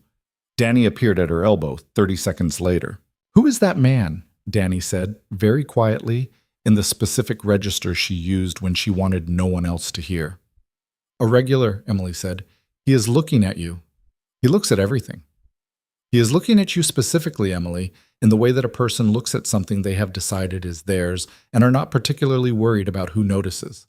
Emily pulled a shot. "Make the oat milk latte for the woman in the blue coat," she said. "She's been waiting 4 minutes." Danny made the latte without removing her gaze from Emily's profile for approximately half of its duration. Emily worked. At 8:15, the morning rush peaked and then began its retreat, and she had 30 seconds between customers and used 20 of them to look at the corner table. He was on his phone, reading something, the coffee at his elbow. He wasn't looking at her, then he was. She turned back to the counter. She felt the warmth in her face and identified it precisely, and did not particularly try to do anything about it. On Wednesday, Luca came to meet her at the end of her shift. Not Marco. Luca. She noticed the change and asked on the walk to the car. "Marco's on another assignment," Luca said. "What kind?" "Charlestown." He said it without elaboration, which meant it was something she'd been told enough to understand and not enough to press. She pressed anyway.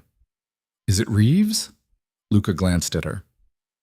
"Mr. Moretti handles the details of that personally." "I know. I'm asking if it's connected to Reeves." A pause. "It's connected to the warehouse situation," he said. "That's as specific as I can be."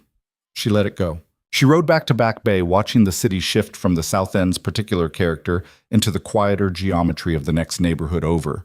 And when they arrived, she went upstairs to check on her mother, who was in excellent spirits following a phone call from a former colleague, and was in the middle of telling Luca's replacement, a quiet young man named Pete, about a student she'd had in 1998 who had gone on to run a small theater company in Portland, Maine, and then went to find Adrian.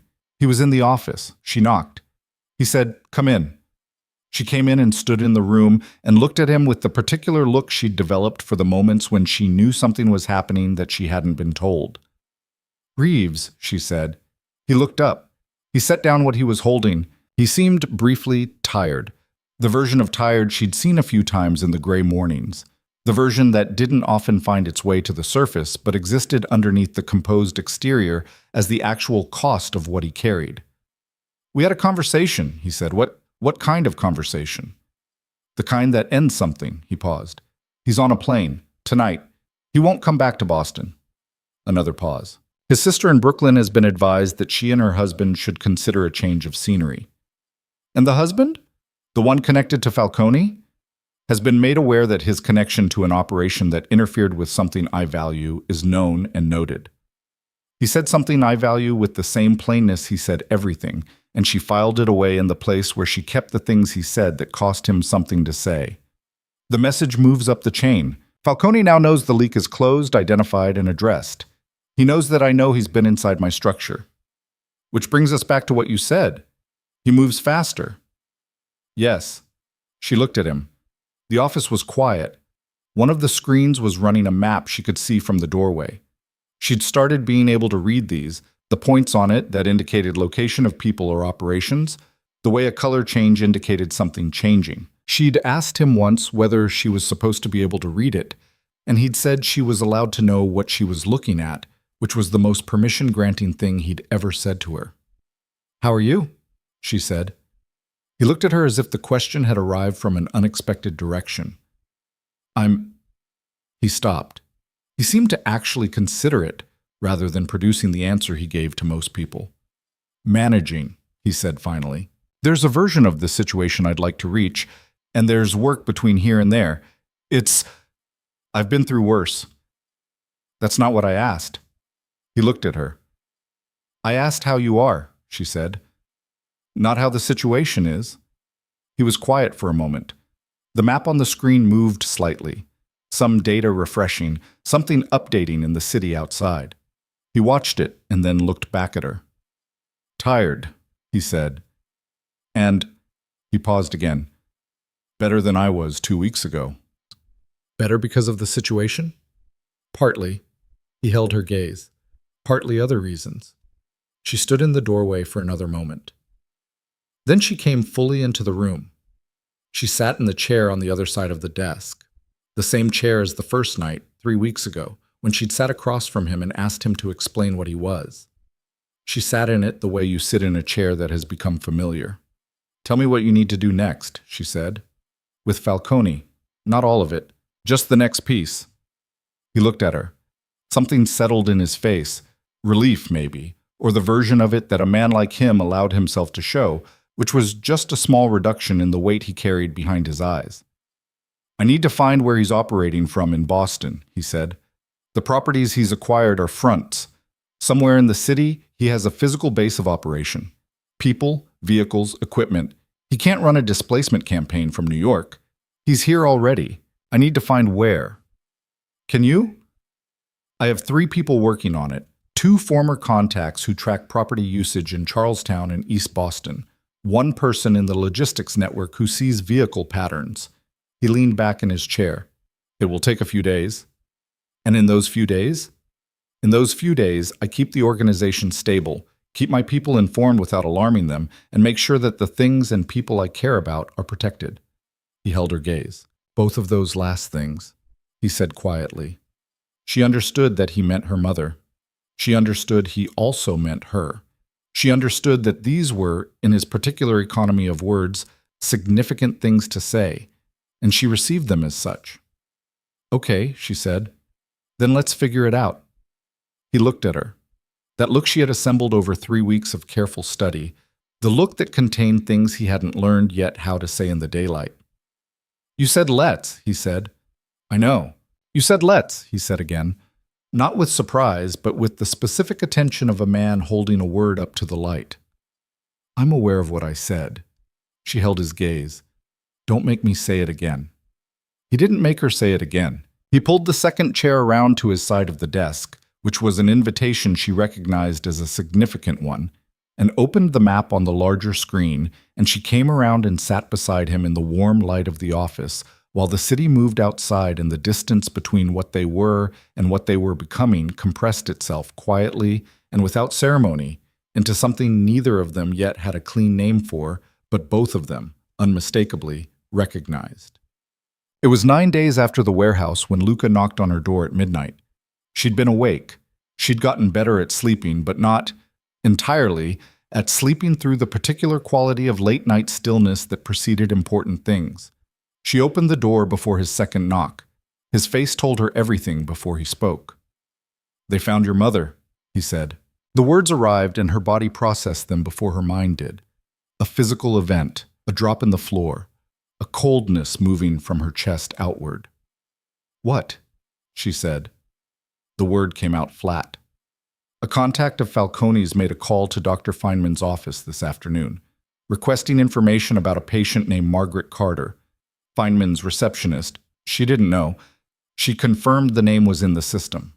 He said it quickly, the way you say something that has to be said. The contact used a cover story, medical records request from an insurance company. But Feynman flagged it. Dr. Rice flagged it when Feynman mentioned it to her this evening. She called Mr. Moretti 40 minutes ago. Luca held himself very still. "Your mother's name is confirmed. Falcone's people know she exists. They know her doctor, which means they know what she's dealing with and what it means to you." She stood in the doorway. She was in the specific state that comes after the floor drops. Not panic, not yet, but the crystalline, very still place that exists in the second before the next decision. Adrian came up the stairs. He took in her face in one look and came to her, and this time it was not a comfort she allowed or accepted. It was a thing she moved toward, one step, into the space he opened as he reached her. He put his hand on the back of her head. She pressed her face against his shoulder for 3 seconds. Exactly 3, she counted them. And then she stepped back. "She's safe right now," he said. "She's here. In this building, in this security perimeter. Tonight she is safe. But Falcone knows about her." "Yes. And he'll use her. He'll try." His voice was even and very cold, and under the cold was something she'd only glimpsed before. The specific, absolute fury of someone who has decided that a line has been crossed that does not allow for measured response. "He won't succeed." "How do you know?" "Because now I know what he's going to try," he said. "He's shown me the move. That means I know what to protect, and I know how to answer it." He looked at her with eyes that were completely steady and absolutely certain. "He made a mistake, Emily. He reached for the thing I would not let him reach." She looked at him. She looked at the thing behind his eyes, the determination, the cold fire of it, and beneath that something warder and more frightening than the fire, because it was personal in a way that the strategic wasn't. "What are you going to do?" she said. "I'm going to end it," he said. "Not in 2 weeks, not when I found his location, now." She held his gaze. "I need you to trust me," he said. "I do trust you." She said it without hesitation, and heard the truth of it as she said it, the full weight of a thing she'd been assembling for 3 weeks, arriving in 4 words with the finality of something that had been true for longer than she'd let herself know. "I trust you. What do you need from me?" He looked at her for a long moment. That look, for the last time in this form, the form of a look that contains the thing you haven't yet said because you haven't yet had to say it. "Stay with your mother tonight," he said. "Be with her. Don't let her be scared. In the morning, I'll have something." "Okay." "Lock nothing. My people are in this building." "Okay." "And Emily," she looked up, "what I said earlier, about the things I care about." He held her eyes. "I need you to know that's not conditional. It doesn't change with the situation. Whatever happens next, that doesn't change," she breathed. She held his gaze and let the words settle into her the way real things settle. Not the way you catch something thrown at you, but the way something lands that has been there for a while, and you finally stop pretending you haven't seen it. "I know," she said. "Go do what you need to do." He went. She went to her mother's room. She opened the door quietly. In the dark, her mother stirred. "Emily?" "I'm here," she said. She crossed the room and sat on the edge of the bed. "Go back to sleep, Mom." "What time is it?" "Late. Everything's all right." Her mother reached out in the dark and found her hand. "You're shaking." "A little. It's nothing." It's not nothing. Her mother held her hand with the grip that was lighter than it used to be and still the steadiest thing in Emily's life. Tell me. In the morning, Emily said. Right now, just hold my hand. Her mother held her hand. Outside the city breathed in the dark, and somewhere in it Adrienne Moretti was moving towards something that would end one way or another by morning. She could feel it, the pivot of the story they were all inside. The place where the long suspension resolves into something, the wait before the fall. She sat in the dark with her mother's hand in hers and thought, whatever comes next, I am not afraid. She was not sure when that had become true. She was sure, sitting in the dark, that it was. She did not sleep. She sat in the chair by her mother's window and held her mother's hand until Margaret drifted back under, and then she sat alone in the dark with her mother's breathing as the only fixed point in the room, and she watched the window. The city was out there, doing what cities do at 3 in the morning, its reduced and particular version of itself, the lights that stay on, and the streets that never fully empty, and somewhere in all of it, a man moving through the dark towards something she could not see and could only wait for. She had always been bad at waiting. She had spent her adult life converting waiting into action, because waiting required a faith in outcomes she'd never been able to fully afford. But sitting in her mother's room with the radiator ticking and the November dark against the glass, she found that what she felt was not the old impatient fear, but something steadier, something that had a floor under it. She thought about what he'd said. Whatever happens next, that doesn't change. She thought about the way he'd said it, not as reassurance, not as the kind of thing people say in charged moments to make them easier. He'd said it the way he said everything that was true, flatly, directly, with no decoration because the decoration would have been an insult to what he meant. She believed him. That was the thing she kept arriving at, turning over in the dark. She believed him. Not because she was naive. She had not been naive since she was approximately 19, and even then only briefly. Not because she had run out of reasons to be careful, but because she had watched him for 5 weeks across counters and kitchen islands and the particular honesty of late-night conversations. And she had found, consistently, a man who was exactly what he presented himself as. No more, no less. A man who had built something complicated and knew it was complicated and was trying, in the long, patient way of someone who understands that real change is never sudden, to build towards something else. She had known people who told her what she wanted to hear. Adrienne Moretti told her what was true. Even when it was hard. Even when the truth was, there is a man coming for us, and he has reached for the thing I will not let him reach. Even then, he told her the truth. She sat with that until the window began to change. Chopped. The light came slowly, the way December light comes, grudging, horizontal, turning the bare oak branches outside into something briefly and austerely beautiful before the gray settled in. Her mother stirred at 6:30, looked at Emily in the chair, and did not say anything about the fact that Emily had clearly been there all night. "Is there coffee?" her mother said. "There will be." She made it in the kitchen alone. The building was quieter than usual. No Luca in the hallway, no Pete by the entry. Whatever Adrian had moved last night had moved his people with it, and the building held a watchful stillness that was not emptiness but its opposite, a density of attention, the specific quiet of somewhere being carefully guarded from the outside. She was on her second cup when her phone lit up. A message from a number that wasn't saved but that she recognized immediately. 7 words. It's handled. "Everyone is safe. I'll be back by 8. She read it twice. She set the phone on the counter. She picked up her coffee. She was still standing at the counter when the front door opened at 7:52. He looked like a man who had been through a night. Not disheveled, that was not a state she could entirely imagine him in, but carrying the particular density of someone who has spent hours in concentrated effort and has arrived at the other side of it. His jacket was different from the one he'd left in. His face held the exhaustion he'd let show the previous morning, the version that didn't often surface, and beneath it something she hadn't seen before, a completeness, the quality of something finished. He came into the kitchen. He stopped when he saw her.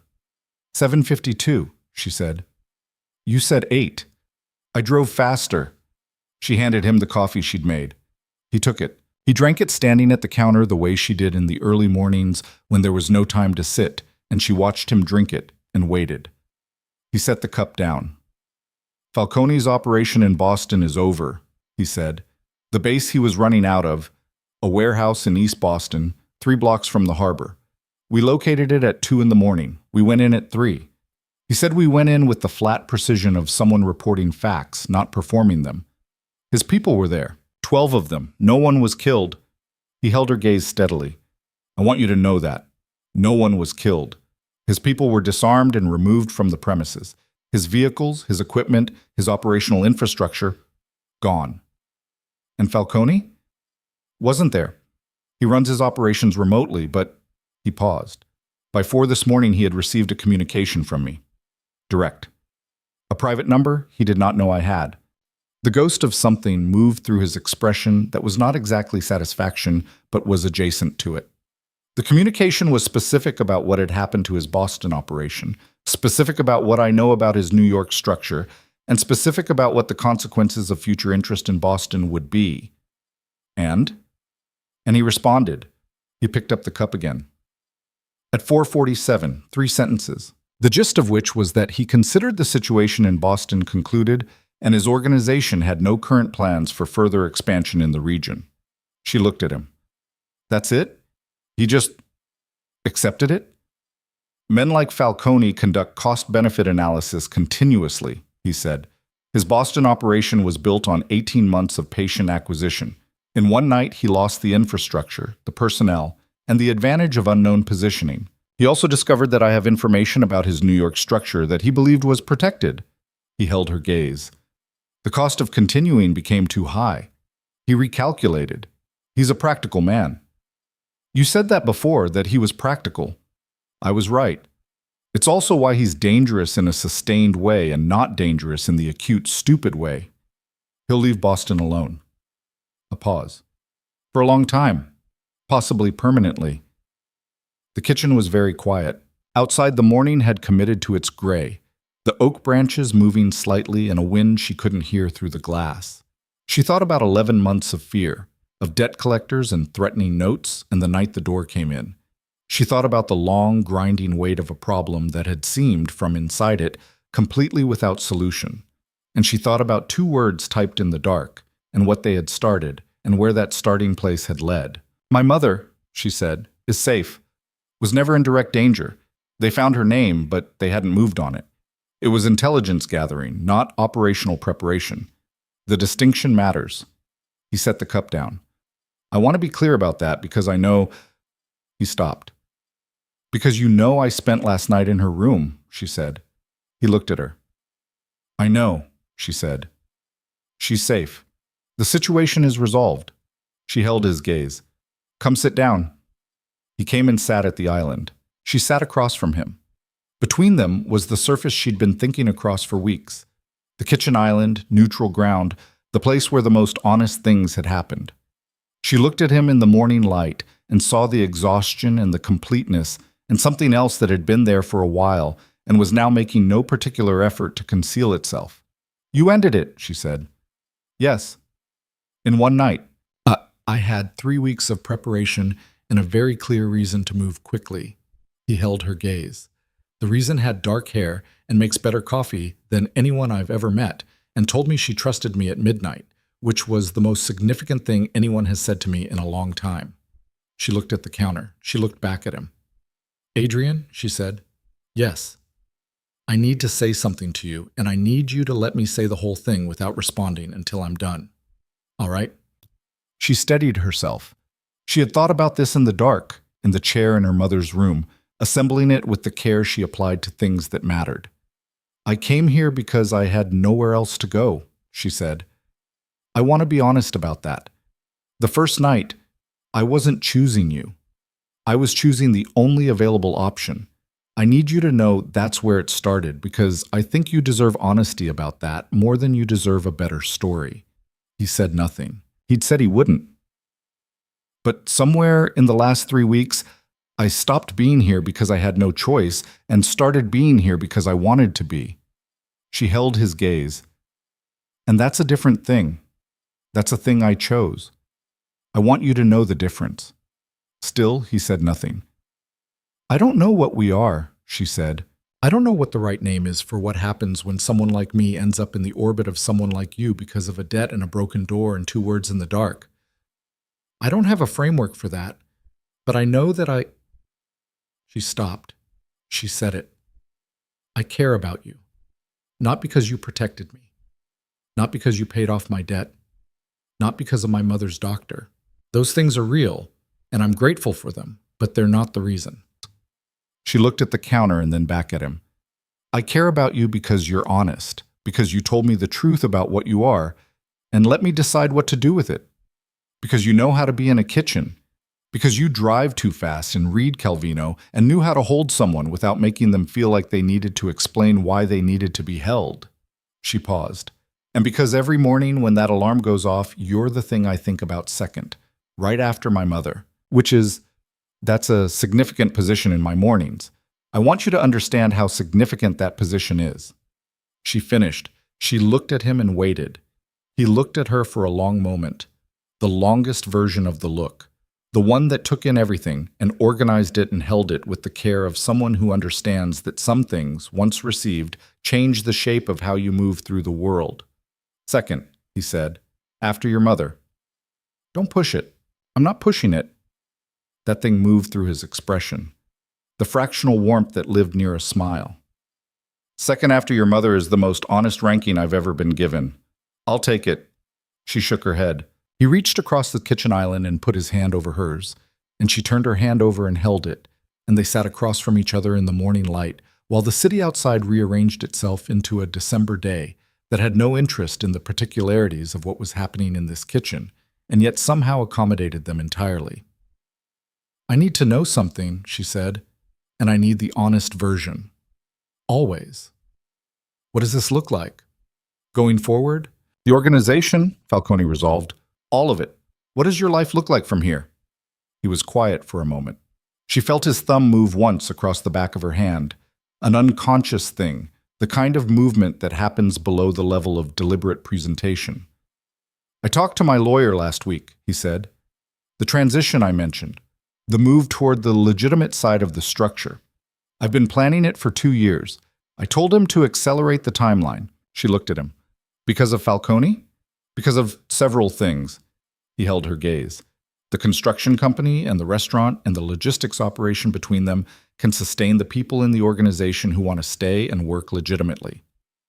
The others all transition out with enough financial structure that they can build something else.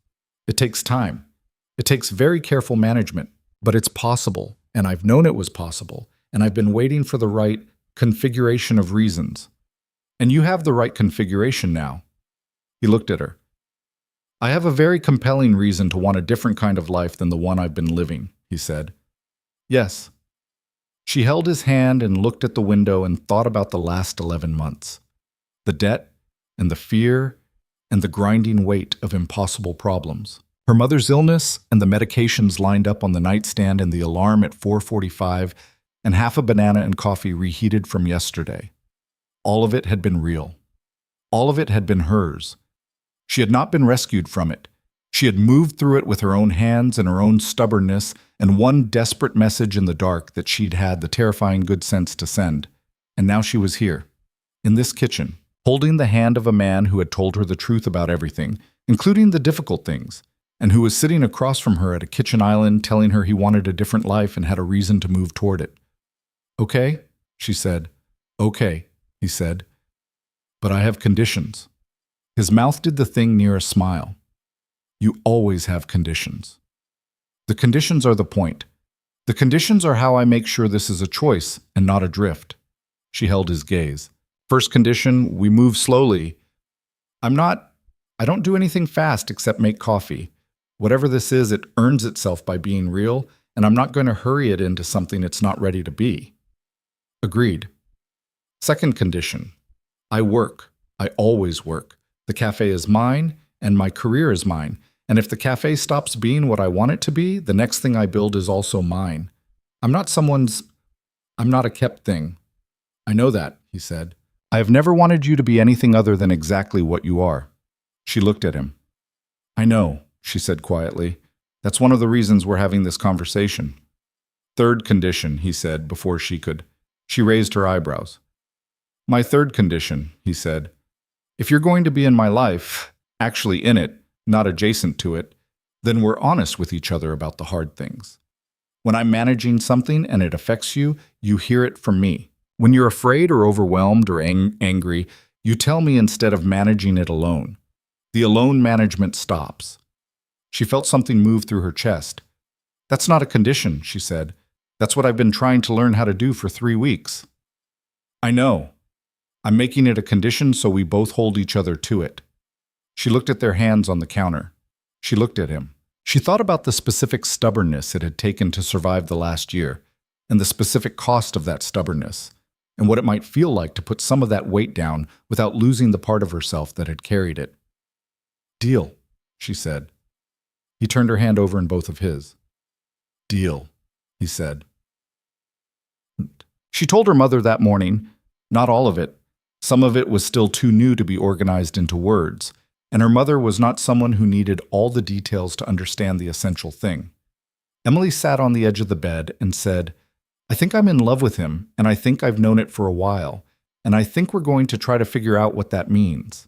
And her mother, who had been watching this arrive for 3 weeks with the patient attention of a woman who had spent her life reading what children didn't say, simply nodded and picked up her tea. What kind of future does he want? Her mother asked. A different one than the one he has. He's working toward it. Working or intending? Working. Emily held her mother's gaze. He's specific about it. I checked. Her mother drank her tea. You like specific. I like honest. Specific is a byproduct. He's honest. Relentlessly. Her mother considered this. Outside the window, the December morning had settled into itself, gray and quiet. The kind of day that is neither warm nor cold, but simply present. I've watched him with you, her mother said, for 3 weeks in this building, the way he is in a room when you're in it. She set down her tea.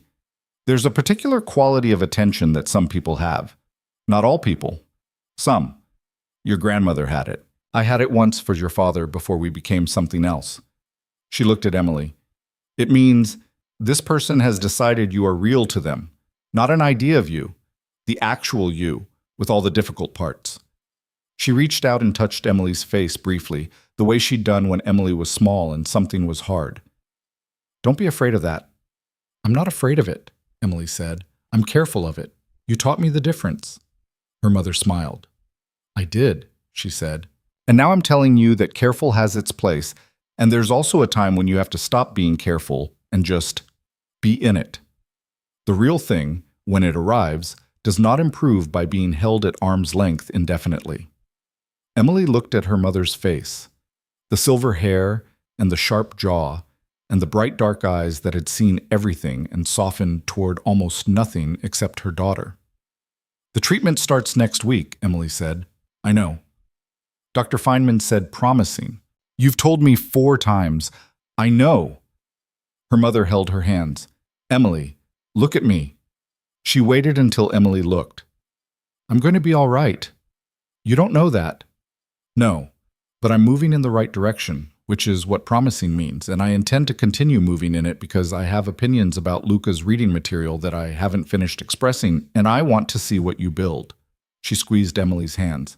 That's enough of a reason. That's always been enough of a reason. Emily squeezed back. She held her mother's hands and breathed and let herself finally and completely believe in the possibility of the next chapter. 3 weeks later, Margaret Carter began the first phase of her treatment at Massachusetts General.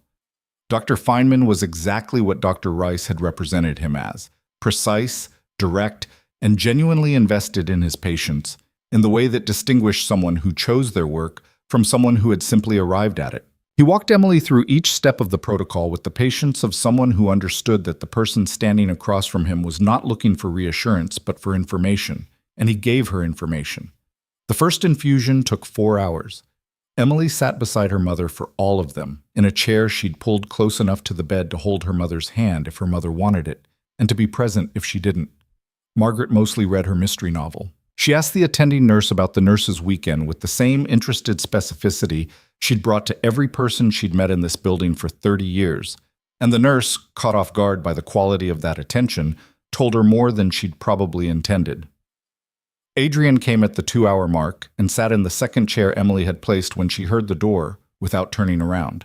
He didn't speak. He sat beside her and they watched Margaret read and the machine do its quiet work and the afternoon light move across the floor of the treatment room in its slow and indifferent arc.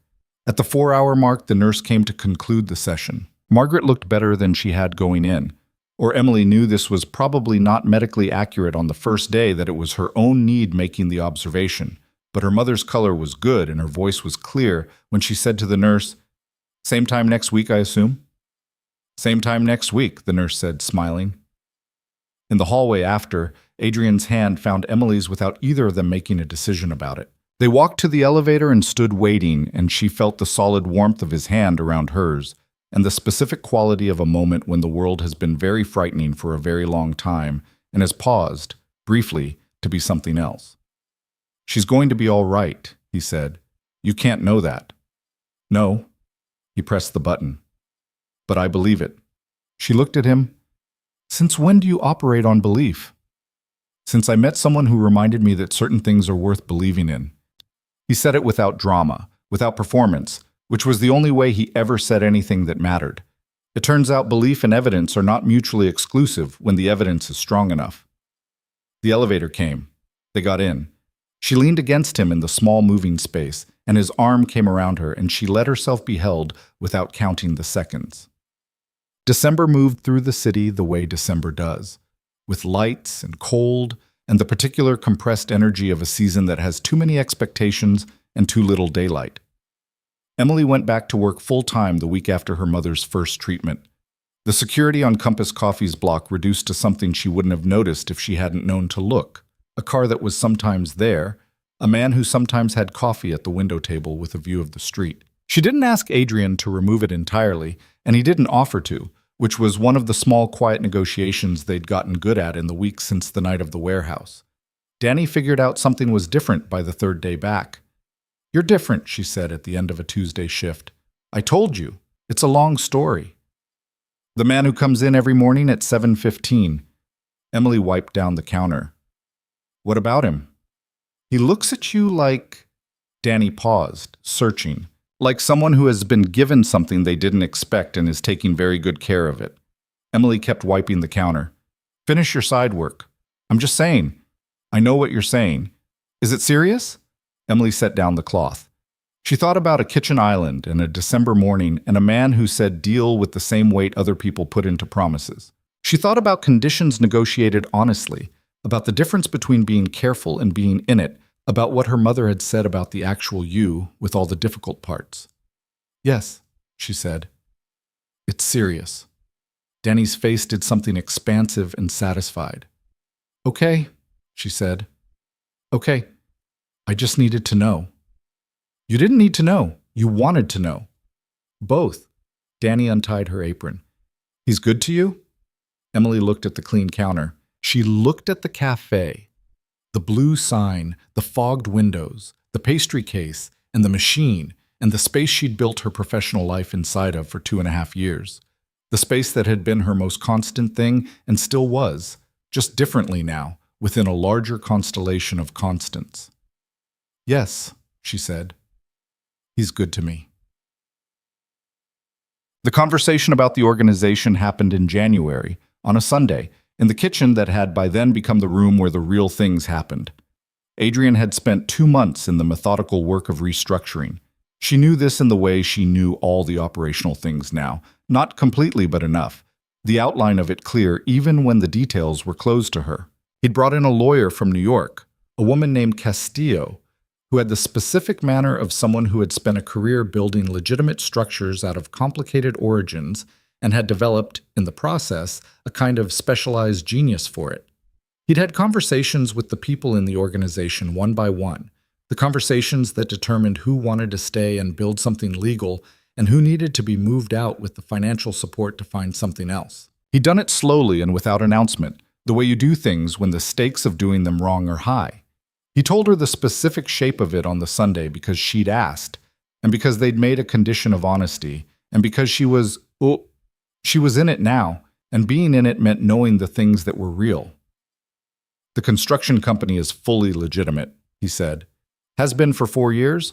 The restaurants operate completely above board. The logistics company is the most complex. There are contracted elements that need to be extricated carefully. He held his coffee. Castillo estimates 18 months to complete the full transition. The organization, in its current form, will stop existing in approximately that time frame. Emily looked at him. And the people who don't want to build something legitimate? 14 people have chosen to move on. I've given each of them enough to start somewhere else cleanly. He said it steadily. I owe them that. They built what I built alongside me. The fact that I'm choosing a different direction doesn't eliminate that debt. No, she said. It doesn't. He held her gaze. I wanted to tell you the whole shape of it, he said. Not just the pieces, the whole thing. Thank you, she said, for telling me. I told you I would. I know, I'm still thanking you. She held her cup. 18 months. Give or take. What does it look like at the end of 18 months? He looked at the window. The January light was thin and clean, the winter version that cuts rather than warms but shows you things clearly.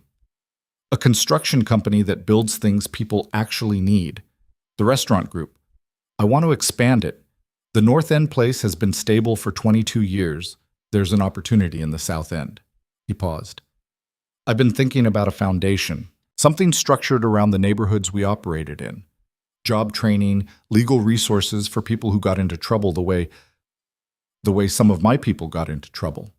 Young. He said the last word with a weight that she understood was personal. She looked at him. A foundation. A small one to start. I know the landscape. I know who needs what in those neighborhoods because I've been there for 15 years. He looked at the table. I'd like to do something with that knowledge that isn't what I've been doing with it. She held her coffee and looked at this man, this specific, complicated, honest, careful man, and felt the full weight of what she'd allowed herself to believe in. I want to be involved, she said, in the foundation, when it's ready. I know those neighborhoods too. I know what's missing because I grew up without it. He looked at her. You're sure? I'm sure. It's the kind of thing I've thought about doing something toward for years without knowing what the something was. She held his gaze. I'm not asking to be given a role.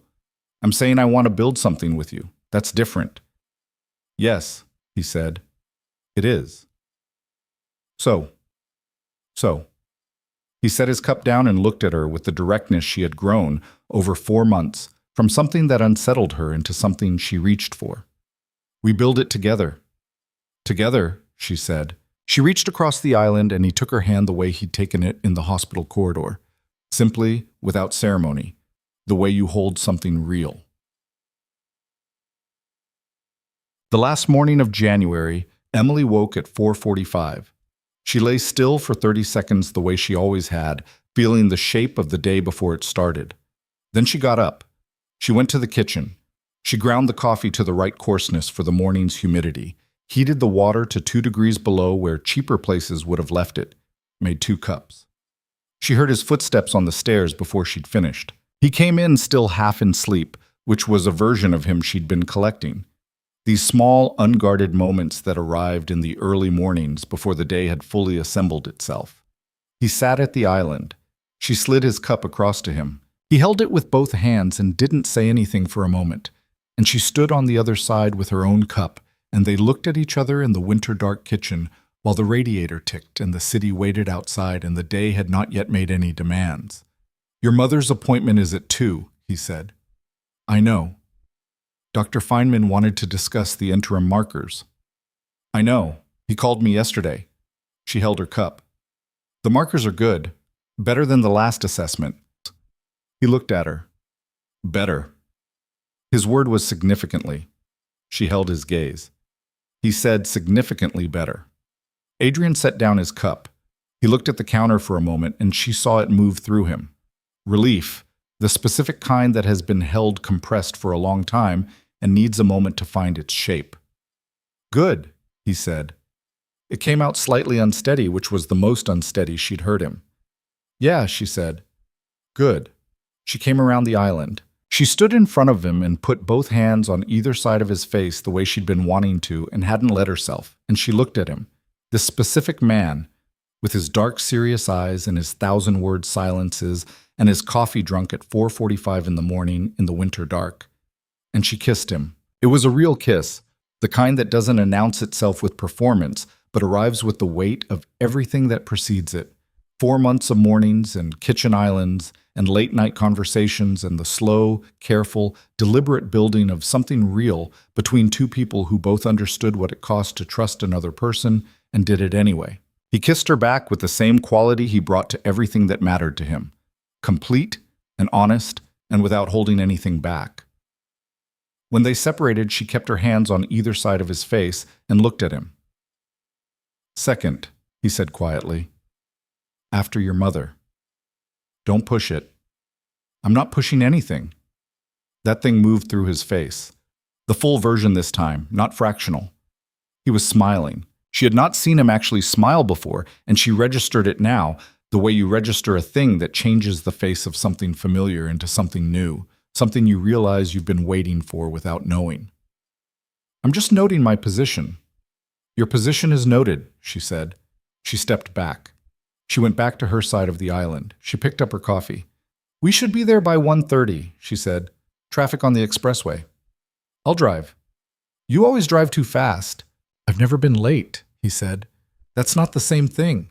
He held his cup. He looked at her with his settled, dark attention. The same look from every morning for 4 months, across every version of the distance between them, arrived now at this.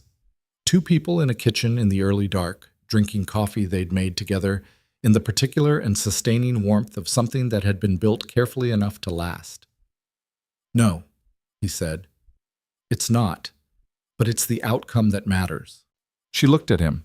She thought about 11 months ago, standing in the cold of a Dorchester kitchen at 4:45 with half a banana and yesterday's coffee and the weight of a world she was carrying entirely alone. She thought about 2 words typed in the dark. She thought about all the ways that one choice, the terrifying, dignity-stripping, absolutely necessary choice to ask for help, had moved through everything that followed like a current, reshaping the landscape by degrees until she was standing here, in this kitchen, in this life, in this morning. She thought about what she'd told her mother in the chair by the window. "I'm not afraid of it." She wasn't. She was in it, fully, with both hands, with the same stubbornness she'd brought to everything that mattered. Not dissolved into it, not lost in it, but present in it the way a person who knows their own weight can be present in something large without being consumed. "Second," she said very quietly. He looked at her. "Right now," she said, "in this particular moment, you might be first." He looked at her for a long time. "Don't tell your mother," he said. She laughed. A real one, surprised out of her, the kind that begins before you can decide about it. She pressed her hand over her mouth and he watched her laugh with the expression of someone receiving something they didn't know they needed. "Drink your coffee," she said when she could. "We have to leave by 1:15, 1 o'clock, 1:10. Adrian, 1:05, and that's my final offer." She shook her head. She drank her coffee. The city outside began its slow arrival into the morning, light finding the edges of things, the day assembling itself from the dark the way days do, without announcement, without ceremony, simply by the gradual revelation of what was already there. They drank their coffee. The radiator ticked. The morning came. And in the particular warmth of that kitchen, in the particular city of Boston, in the particular winter of 2 people who had chosen each other out of the complicated materials of survival and honesty and the slow, serious, irreversible business of becoming known, something that had started with a debt and a broken door, and 2 words in the dark had arrived, without fanfare, at the only place it was ever actually going. It had arrived at a beginning,